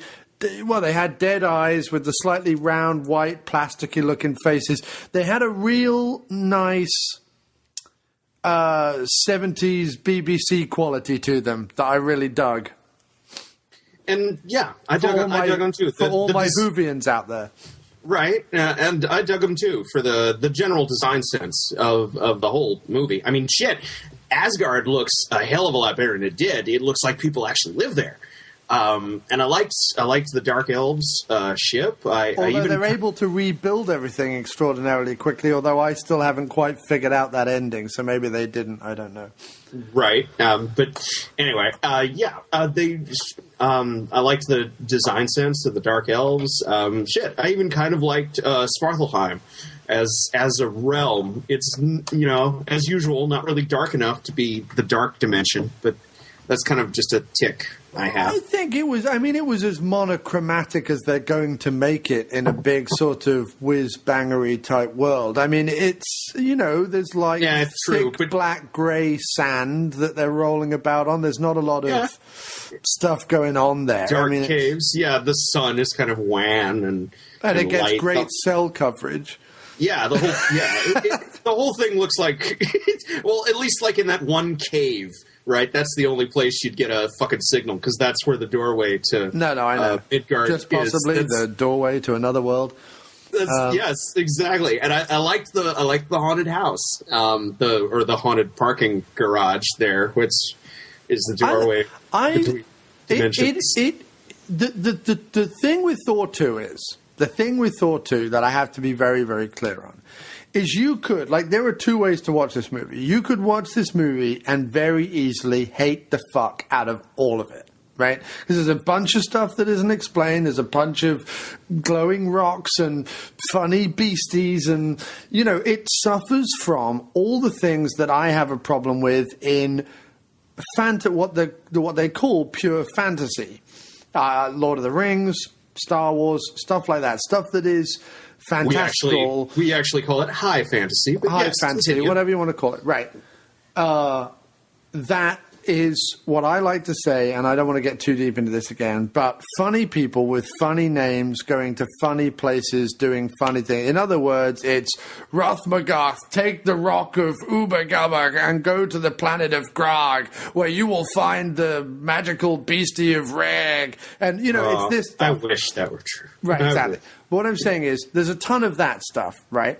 But I got a big kick out of, because I know that if the whole Marvel universe was that, I couldn't get into it, because I don't have a good time with high fantasy. I just don't get involved in it. I can't get excited about it. But because this was a real portmanteau movie with a ton of shit happening across a ton of different things, and the whole land portal, the whole dimension portals jumping was kind of done in a fun, haphazard kind of 70s way. I really enjoyed. I liked Marvel throwing their hat into the ring and trying to do a kind of Lord of the Ringsy opening. I kind of enjoyed that. I didn't even scoff at it, and normally I might have done, but I enjoyed it. I embraced it. Yeah, it's easier when and they did a much better time this time around than the last time, right. At least. Oh yeah, with completely. the Frost Giants. And then, I was already from the first movie invested in all the stuff that's going on with the Odin and Loki and everything. So I was all about that. I loved seeing all that. And it's there's nothing of great staggering importance going on necessarily in the plot.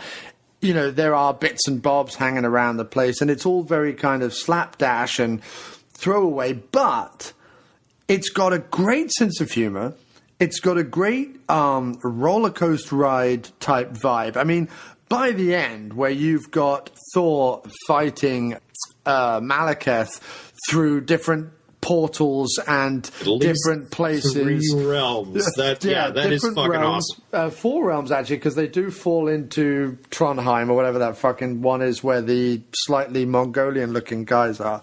Oh, yeah. They do fall in and out of that.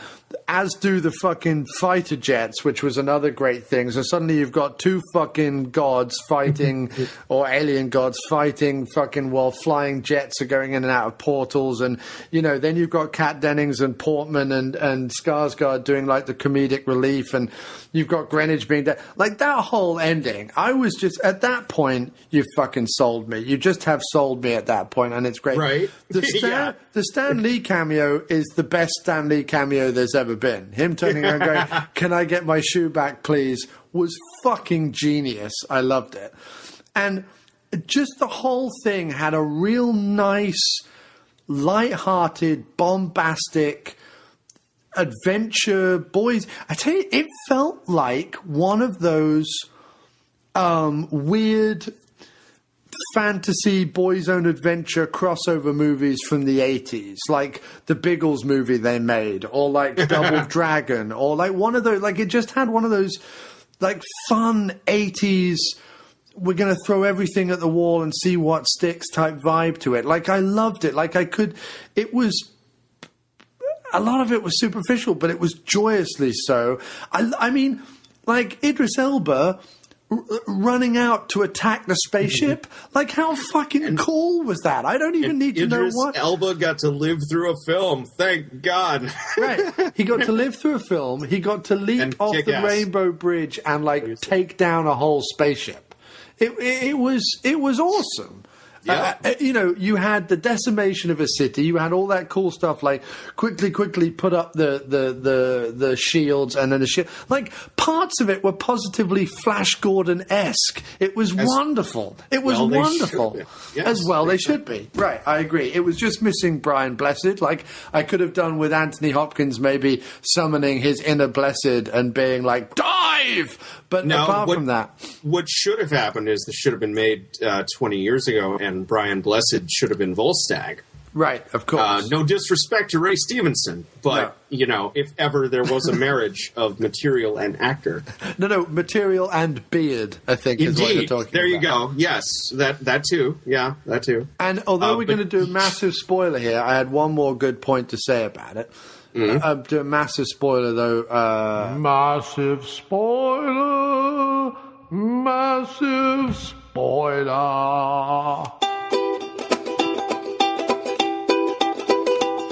There is a colossal, considerable, enormous, gigantic, hefty and huge spoiler coming up. There is an immense, hefty, massive, sizable, substantial, tremendous, colossal spoiler coming up.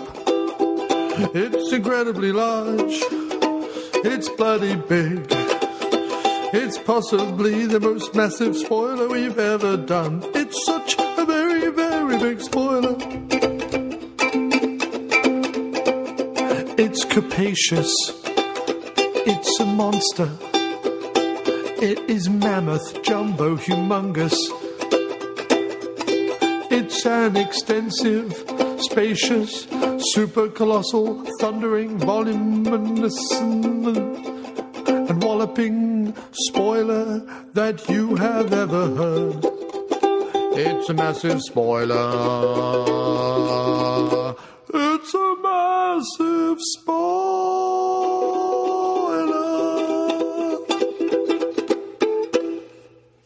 So I assume if you haven't seen Thor, you've turned off by now. But massive spoiler as to what happens to Rene Russo's character. Yes. I have to say that although I agree with you, we didn't spend anywhere near enough time with Frigga to really embrace her character arc or love her enough for her demise to be as tragic as it should have been. But we got a kick-ass. She got her own kick-ass fight scene. Well, she got her own kick-ass fight scene. She got her own even more kick-ass fucking Viking funeral. And Yes. her Viking funeral, I'm not even kidding. I don't get involved in this stuff that much, but man, even I was holding back a man tear. I was holding back a fucking man tear. That was beautiful, wasn't it? That was fucking beautiful. stunningly nerve-ending, shivering, hair on the back of your neck, just beautifully done. I mean, applaud-worthy. That was beautifully done. There wasn't any huge mawkish sentimentality. It was completely in keeping with the theme of the Viking burial. But you knew that when that flaming arrow headed towards the ship, that it was just tearing Odin's heart out without Hopkins having to do really anything. It was just, I mean, talking about it now, I'm tingling. Like it was just fantastic. Can't. And what I also like, what struck me in the middle of the scene, I was getting all emotionally involved in it, and then, funnily enough, your voice came into my brain. I'm not even kidding. We had a bit of a debate or a bit of a chat about the fact that, and they clarified it in this movie, that our Norse god mythology was really this alien planet of people who just live longer than us and more powerful than us. Right. They just like to hang out in Scandinavia for some reason thousands of years ago. However, there was a whole thing that you and I had spoken about, like, well, hang on a second, how do we rectify this? Because these are meant to be gods, like actual gods, but they're not really. They're aliens and this whole thing, and interdimensional planetary beings that George Lucas would call them, because he can't say aliens. And their creators, in fact, have called them at several points. Right. No, I'm just going off the whole fucking Indiana Jones thing where they're called interplanetary. They're interdimensional beings, right? Yeah. The space between spaces. But shit, there are actually plenty of those spaces connecting the 9 realms. Loki uses one in both films. Yeah, of course. But no, but what was interesting was, of course, when her burial takes place, you do get the mystical or angelic lights from her burning body going off to heaven, essentially, or their heaven, right? Right. Which is an acceptance of, so hang on a second, gods aren't really gods, they're really interplanetary, dimensional, portal jumping, powerful aliens. But wait a minute, they do have a god? Like, that was questionable to me. They have their own, they have ancestor worship, we know that. They certainly build statues of their elders. No, they just, I took it as just corporation, like Stranger in a Strange Land, that kind of thing. Okay. They just kind of fade away in a blaze of glory, right? But no, out of the fire, her essence or soul or whatever that was depicted in those like glowing lights swirled around and shot up to Valhalla, I presume, or whatever it is meant to be. Right, but see, the hell of it is, Valhalla is supposed to be below Asgard, so I'm like, did they clarify?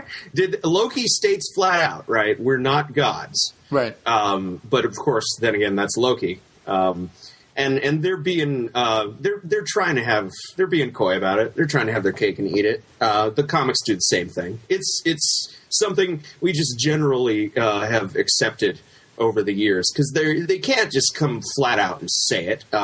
Is there any explanation as to why? Because what they did open up a can of worms here with the whole Rene Russo Loki storyline is that Loki has Frigga's power or similar powers, but he's not Frigga's kid. So how does that work? Yeah, that's a very good question. Did Frigga maybe pop off to the Dark Realm and have a bit of "How's your father" with the ice god or whatever his name was? Or did she bond with the second son when it became obvious to everyone in the household who Dad really preferred? Right. I would say the latter, because Loki specifically conjures a image of her to talk to in his cell, which was incredibly sad and pathetic, and actually moved my own black chitinous little nub of a heart there for a second. For the God of Lies, because yes, that and his reaction when Thor comes to him post the funeral and tells him to dispel all the illusions, and he's just sitting there in his wreck of a room that he trashed because, like a dick, nobody let him out to attend the funeral. But I understand why they didn't. But still, right. That's kind of a shit move. But no, good character and her death, of course, provides good character moments for the both of them, as it should. And the hell of it is, of course, in comics nobody really dies, so we may see her again. Right, exactly. Hope springs eternal. Yeah, I unabashedly loved it. I was saying before we recorded that one of the reasons I wanted to do this episode was that, fuck it, I just came out of that movie wanting to geek all over this film, not because it was like incredibly well structured or plotted, but because it was just they may have fun. It was just fun, man. It was like those movies. It was. I'm always saying this about 80s movies. The other day we were watching, like, Never Too Young to Die, like that horrendous, like, ridiculous, over-the-top Stamos movie from the 80s with Gene Simmons as the bad guy. But the point that, the great thing about that movie is it's everything and it's nothing. Like, it's just a bunch of fun for fun's sake. Why is the villain a hermaphrodite? We don't need to know. He's a hermaphrodite. It's hysterical. Why is he, why is Stamos a gymnast turned secret agent? We don't need to know he's a gymnast. It's just cool. 80s. It's 80s thing. And there are so many awesome movies like that are just fucking adorably cool and funky and fun that you rarely get that in modern times. And it wasn't till thinking about this movie and all its different things, because there's fucking high comedy in this movie, there's high fantasy in this movie, there's like soppy romance in this movie, there's tragedy in this movie, there's evil Whovian-looking villains and Star Trekian-looking villains, and there's the Dark World, and there's the realms, and there's the thing. There's so much going on, and it's all done in just a joyous, and now we're off to this next thing type way, with just a kind of breeze about it and an enjoyability about it that was just so refreshingly groovy and conjured up those weird, wonderful movies from the 80s. That's my... It's easy and free. It's light as a feather, this is, which tells me that, along with the 3 screenwriter credits, that it was written to hell, and then there's probably like half an hour of this thing lying on the cutting room floor somewhere. Right. It's probably all the character scenes with Malekith that I'm missing, and like more good scenes between Jane and the rest of Asgard. Really, I'm like shit. But yes, I agree with everything you said. And it's directed by a TV director. Alan Taylor, yes, worked on several episodes of Game of Thrones that I loved. He's and a lot of on, you name a popular show from the last 20 years, and he's worked on it. Deadwood, right? Rome, Lost, Sopranos, Law and Order, Mad Men, Nurse Jackie, Bored to Death, Boardwalk Empire, Game of Thrones, And I was worried, and I shouldn't have been, because he was the big third choice for the director's chair. But like a good journeyman, he went in there and he got that shit done. And I congratulate him. He did it well, and he did it easy, to the point where I wanted to spend more time with his movie in his universe, and it was nice. That is a good feeling to have. And do you know what one of his first major TV series that he worked on was? The A-Team? Nope. No, I'm sorry, I can't claim that. It was Homicide, Life on the Street, one of my very favorite TV shows of all time. Hell yes, exactly. And that makes perfect sense. Yeah, if you can make Homicide, you can really make anything. That's fact. I didn't even mind the fucking the jokey shit about him being on the. I mean, I minded that it's more like somewhere. I think I just calculated it's more like if you were to just go to North Greenwich, it would be 10 stops. If you actually wanted to go to like the maritime place in Greenwich, it's 3 changes and something like 16 stops. But what I was going to say is I didn't mind the jokey Thor getting on the underground gag. I liked it. I thought, if you're going to go there, fine. Let's do it. Let's go there and let's do it. I thought it was really good. I honestly did. And I liked that it was filmed in London for London. It wasn't filmed in some other... It wasn't filmed in Los Angeles right. for Standing London. In for London. No. It was actually filmed in studios in England as well. They didn't even... I don't know how much of it was filmed in America. I'd imagine some of the green screen stuff, but most of it was done in studio in England. Which, and with some little location shots on Iceland, too. Yeah, which I've got to applaud. I thought was fantastic. So, I mean, obviously, like, the Realm stuff is not going to be filmed in England. We don't have any landscapes like that particularly, but... but it's nice to... Yeah, it was nice to see... that was nice to see as a back. It was a great backdrop. I'm just wondering, like, how come no portals ever open like over Scandinavia? Like, is there not some city in any, all 3 of those countries, that we could like trash at some point? Maybe, I don't know. Well, Europe doesn't exist. I mean, the last time Europe existed was when they filmed The League of Extraordinary Gentlemen in Prague. That was the last time Europe existed. Name an American movie or a British movie or any movie you can think of the last 10 years that has had anything to do with Europe whatsoever. That hasn't been a European movie. You mean aside from the Hostel series? You see, I could do that, but they're all shit. So yeah, it's all Eastern Europe where they've made movies out there, just because it's cheap labor, right? Exactly. It's like, it's like that. It's like the sequel to the Fright Night remake that just came out. That's the same movie all over again. And in Prague, but and that's the hook. It's the same movie all over again, but this time in Eastern Europe. This time with people we're only paying $1 for a week's work. Exactly. Yes, and in Eastern Europe though, so it's exotic and kind of creepy. But no, we got to go to London and we got to trash London again. This is like this in the G.I. Joe movie, and God, there was something the fucking Fast and the Furious movie. That one too. What the shit? I know everything's premiering in Lancaster Square like a week before it gets Leicester Square, dude. Different northern city. It's Leicester Square. It's not Lancaster Square. Yeah. Sorry. Sorry. I've been drinking. It's people like you that think it's 2 fucking stops from Charing Cross. No, I'm kidding. It's people like me who won't even notice that. That'll just fly right by us. We're like, okay, fine, another bit of odious comic relief in the middle of our climax. I think that was brave. It's difficult to edit and direct a piece that has so many disparate things going on and it still maintain its pace. I thought it was fantastic.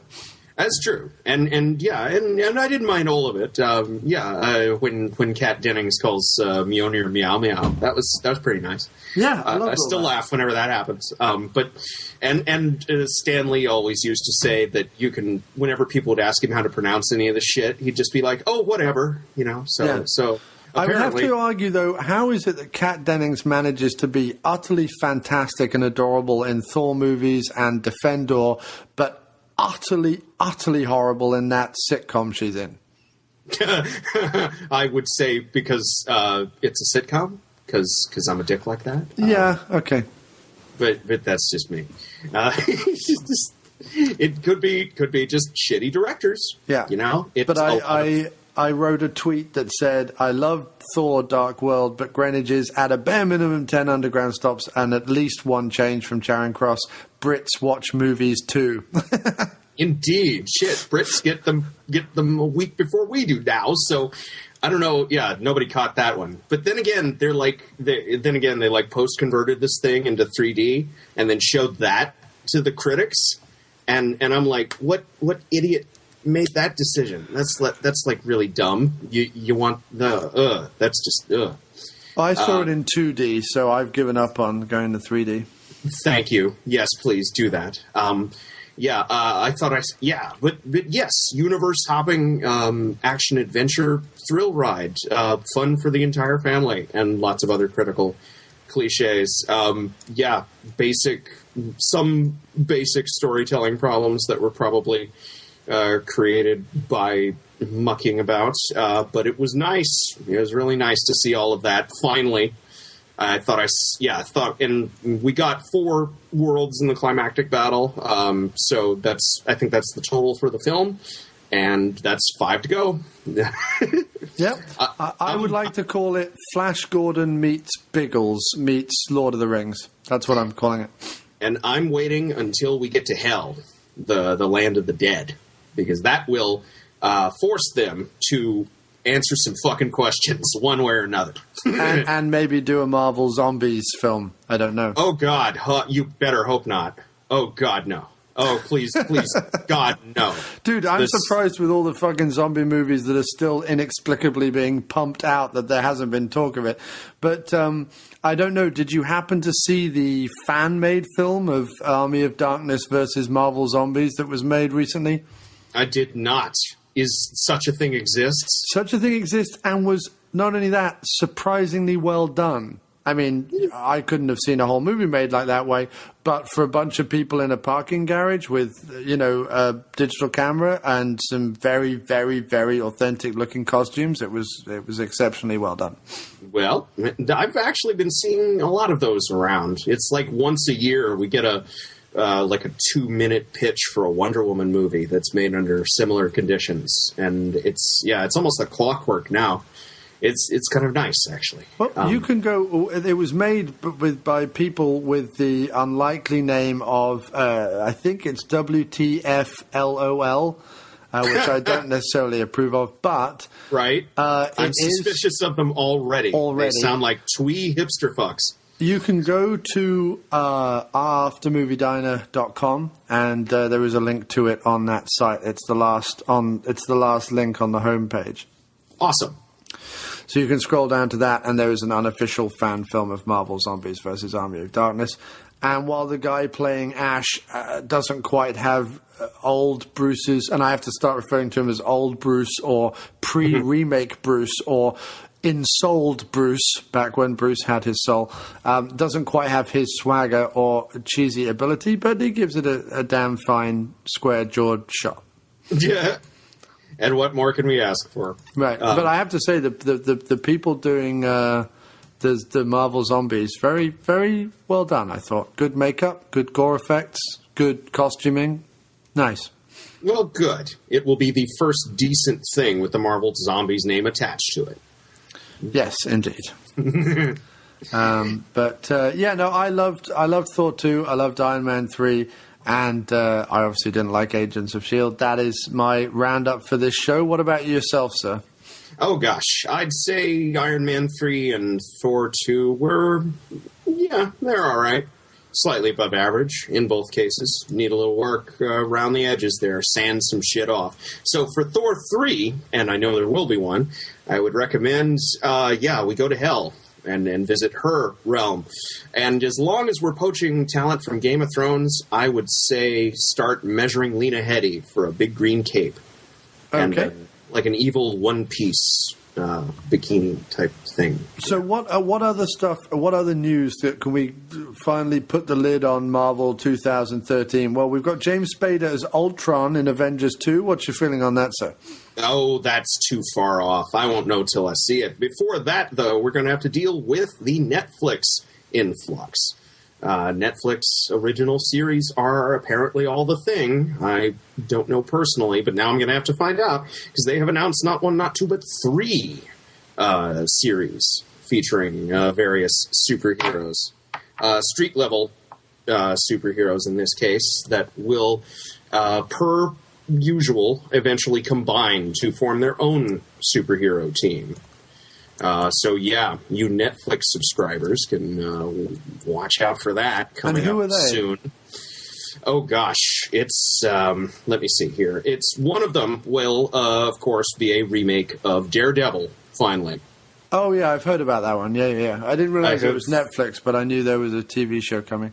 That's where it's coming. I don't know why they decided to skip off the traditional networks for all of this. It's not like anyone's turning down superhero TV shows these days. I mean, fucking Green Arrow has his own show. It's a good show, apparently. Do you know that for a fact? I've not seen it, but I've been hearing a lot of positive reviews, unlike Agents of S.H.I.E.L.D. Right, and it's even had a spin-off now. Hasn't Arrow got a spin-off now to another show as well? I've heard them talk about spin-offs and guest stars for like since the first season. I've heard Huntress is going to show up. I've heard the entire Birds of Prey, in fact.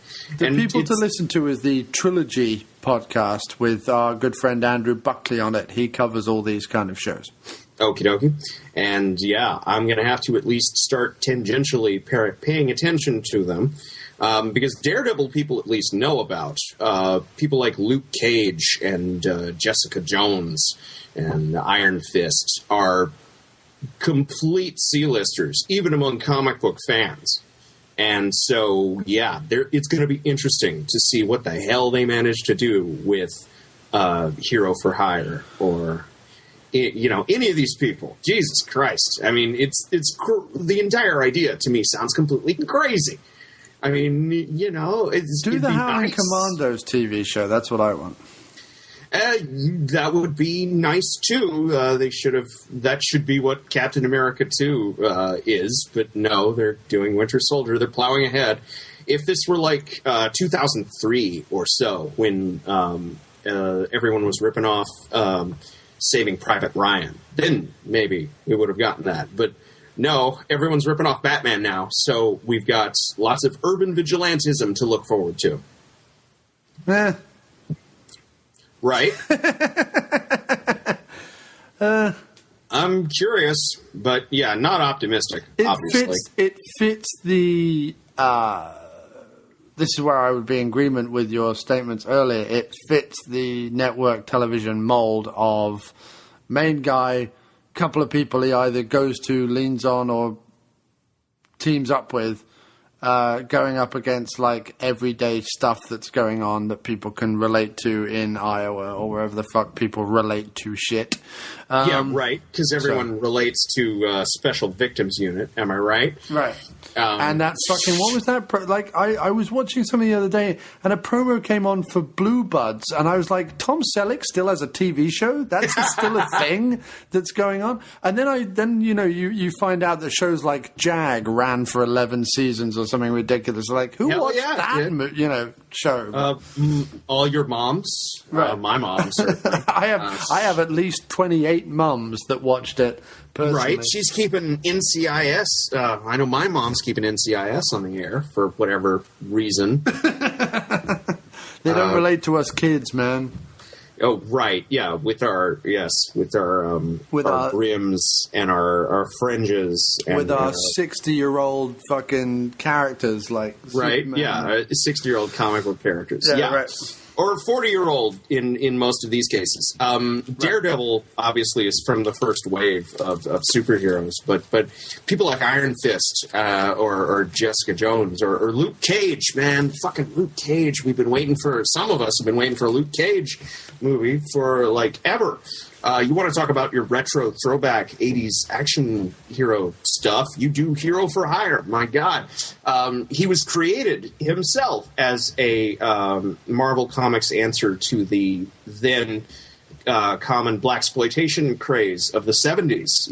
He right down to the whole man jailed for a crime he did not commit, gets out and becomes something, else, urban vigilante in this case. Right. But, it's this kind of shit. Jessica Jones is a PI. Iron Fist. Luke Cage going to be a movie at one point? I'm sure. I'm absolutely positive. Because, like I said, it's perfect. You don't have to... He doesn't even wear a costume half the time. You don't have to deal with any prissy prima donna actors giving you shit. And even when he does have a costume, it doesn't have a mask, so you don't have to rip the mask off all the time to give him FaceTime.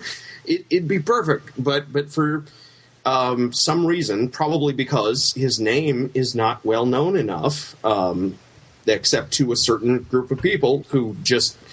We long for any black characters in our superhero universes. Do you know who they almost cast? Who? Idris Elba. Well, hell, I would not be opposed to him doubling up.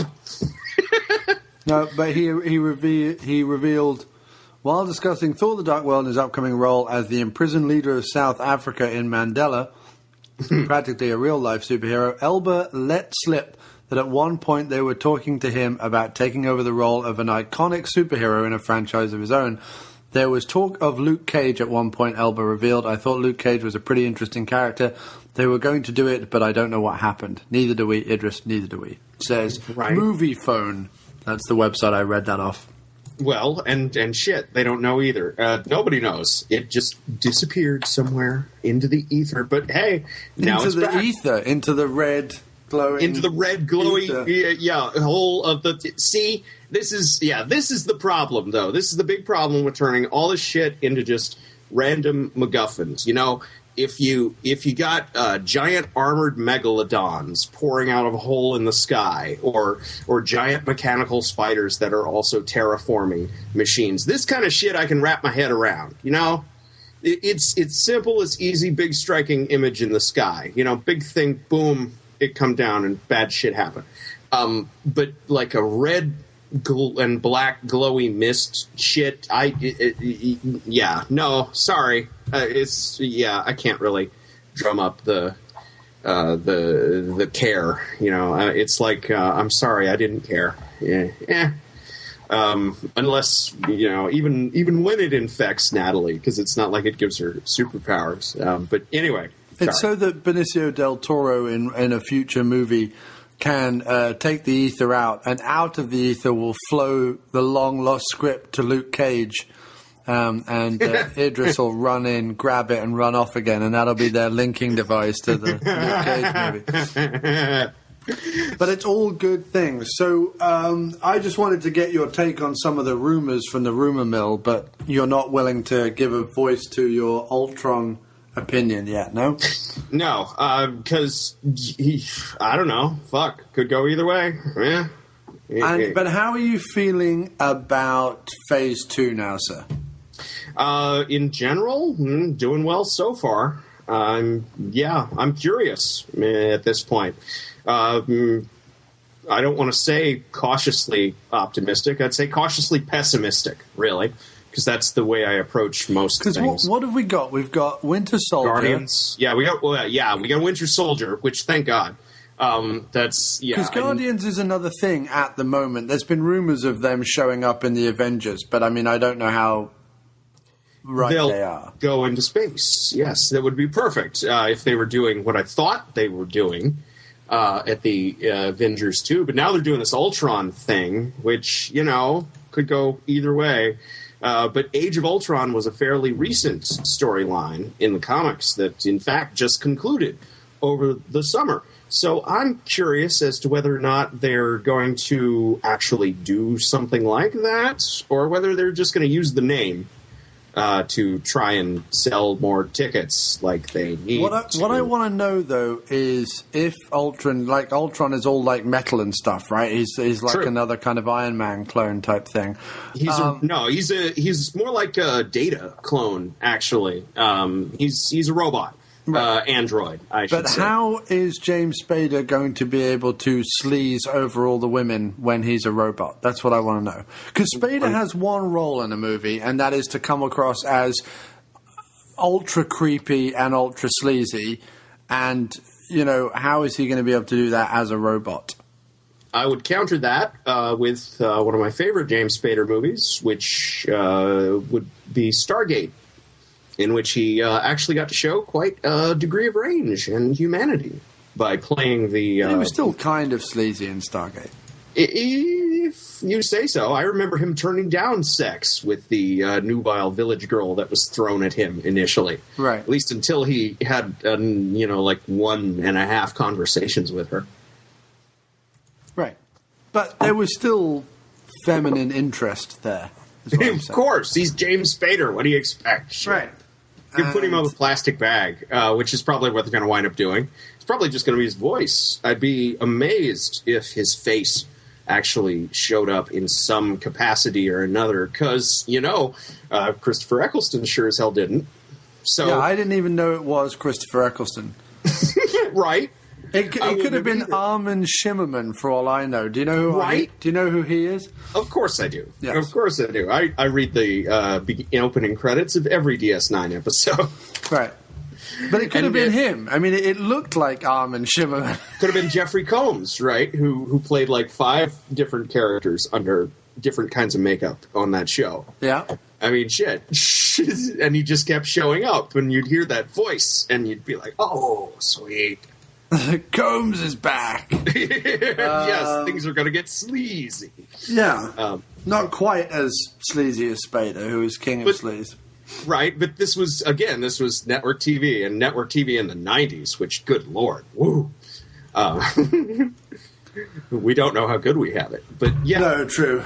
But yeah, I'll be interested as hell to see what they manage to pull out with it. They got to do Ant-Man first, though, because if we don't know who Dr. Pym is, then they got to do Ant-Man before Avengers 2. They would. I would hope he would have some, or I would hope Dr. Pym would have some role to play in the film. If they're not going to do that, I mean, Right. He'd be like the Mr. Blue in the Incredible Hulk movie.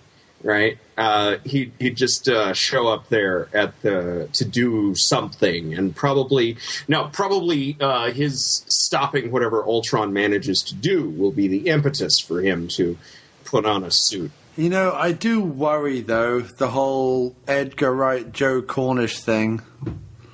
Right. I love Edgar Wright making Edgar Wright, Simon Pegg, Nick Frost movies, because every single one of them has been great.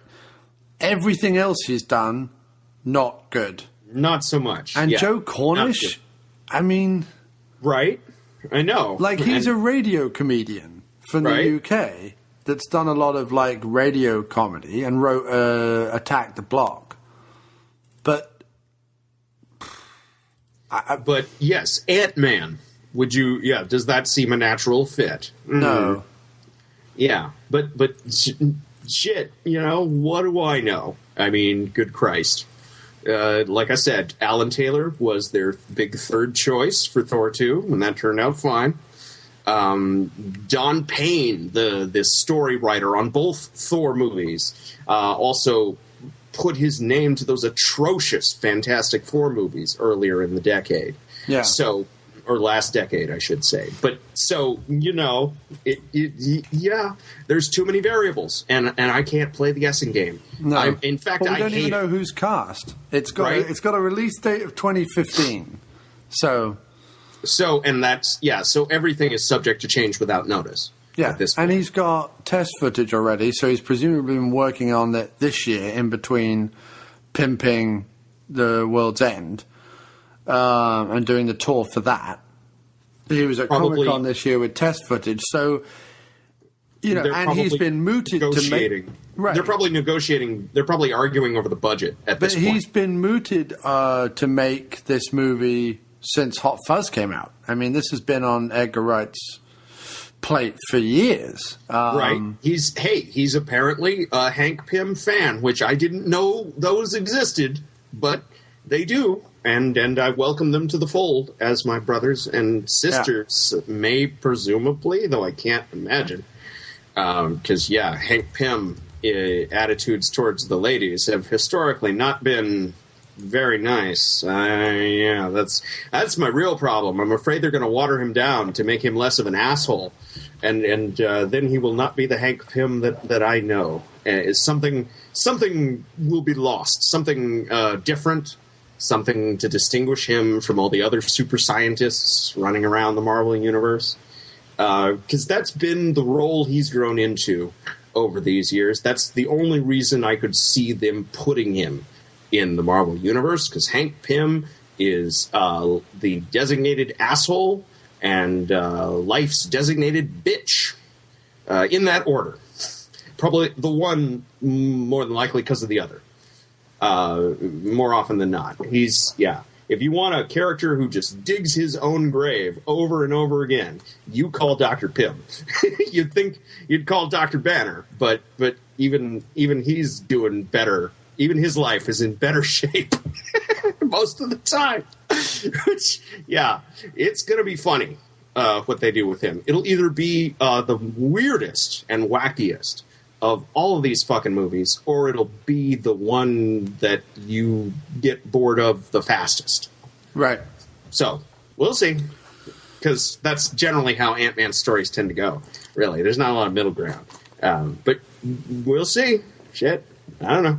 Yeah. Well, yeah, I mean, it's good.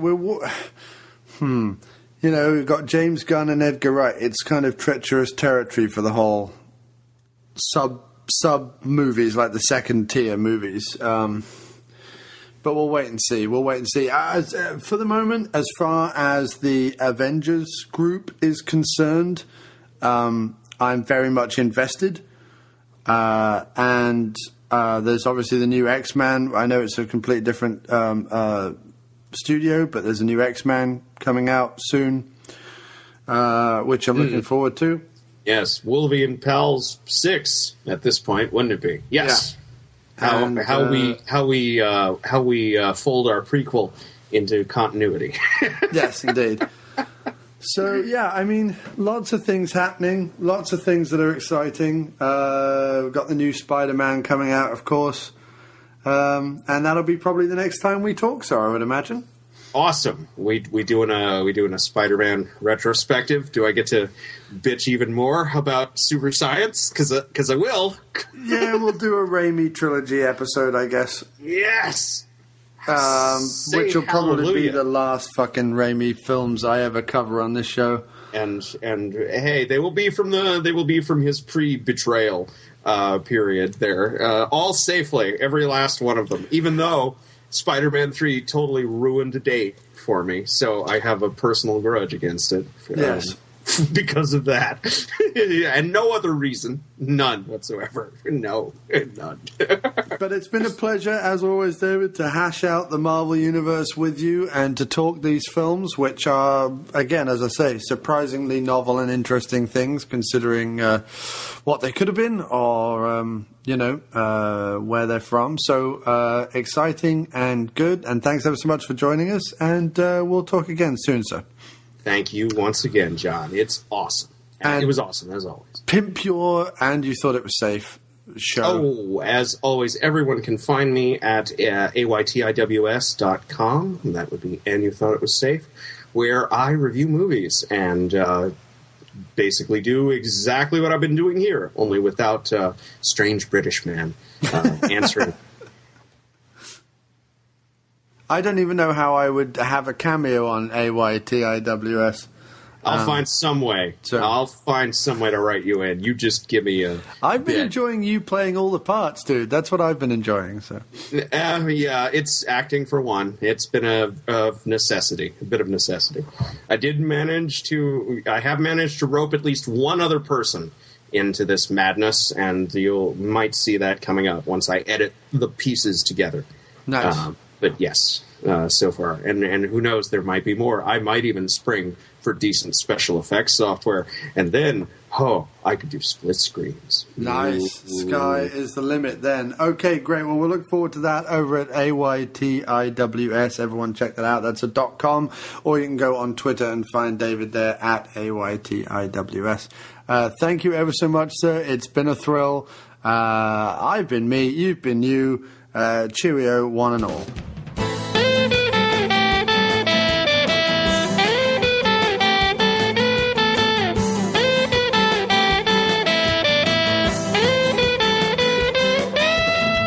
Dark desert road, I got the windy face. God never visited this kind of place. It's barren out the back, just got dominion. Everyone's entitled to their own opinion. They got rats as big as dogs. Well, nobody's around, but the train is still clogged. Come on, you clock the train. Well, Barry Sonnenfeld, he's been away. Another wedding, another day. He can't find the ham, he can't find the chicken. Can't identify that song they've been picking. I got handbag full of guns down at the station. You want cake, you want water, but you gotta be patient. Come on, come on, be patient now. We're here now, baby, come and knock it. She's been on the race. You don't get nowhere if you don't learn to play nice. 3 knots for yes and 1 kick for no. My baby puts on one hell of a show. She got sniffed up, dressed up, baby's hair got messed up. Woke up in an alleyway, it's where I'm calling home today. Working on a masterpiece and playing in the dirt. Shouting at a shooting star might get the gutter hurt. Movie screening, press line crowded in the dark. Time is turning backwards and you haven't got a clock. Come on, come on. Well, I got the map, you be the guide. There's always something hidden when you don't know where to hide. Well, you're sure miraculous someone fell out of a tree. My baby's only got those eyes for me.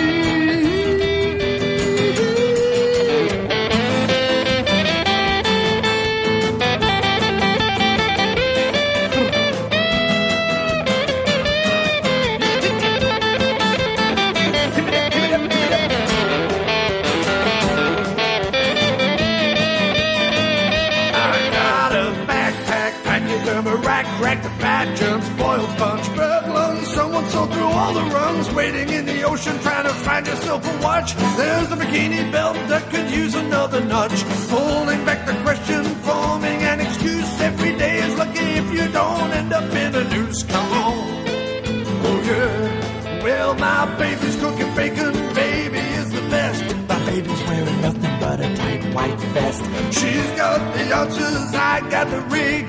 Don't worry about the bacon, you can worry about the pig. Sniffed up, dressed up, baby's hair got messed up. I woke up in an alleyway, it's where I'm going home today. Working on a masterpiece, playing in the dirt. Shouting at a shooting star might get the gutter hurt. It's a movie screening, press line, I'm crowded in the dark. Time is turning backwards and you haven't got a clock. Come on.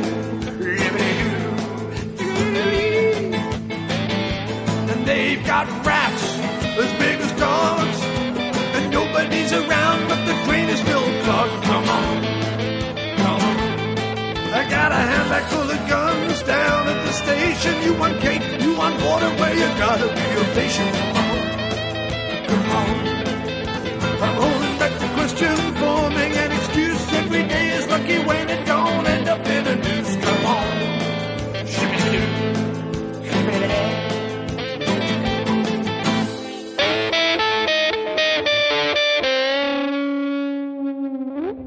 There are men, and then there are second unit podcast men.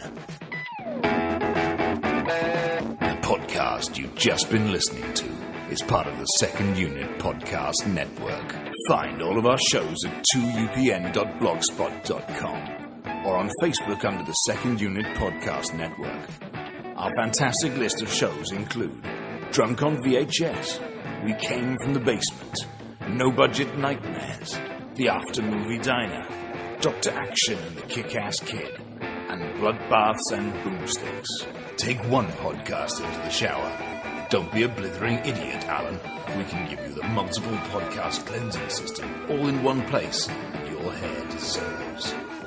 Our programming is available across all platforms from iTunes to Podomatic, TalkShoe to Stitcher, so you have absolutely no excuse.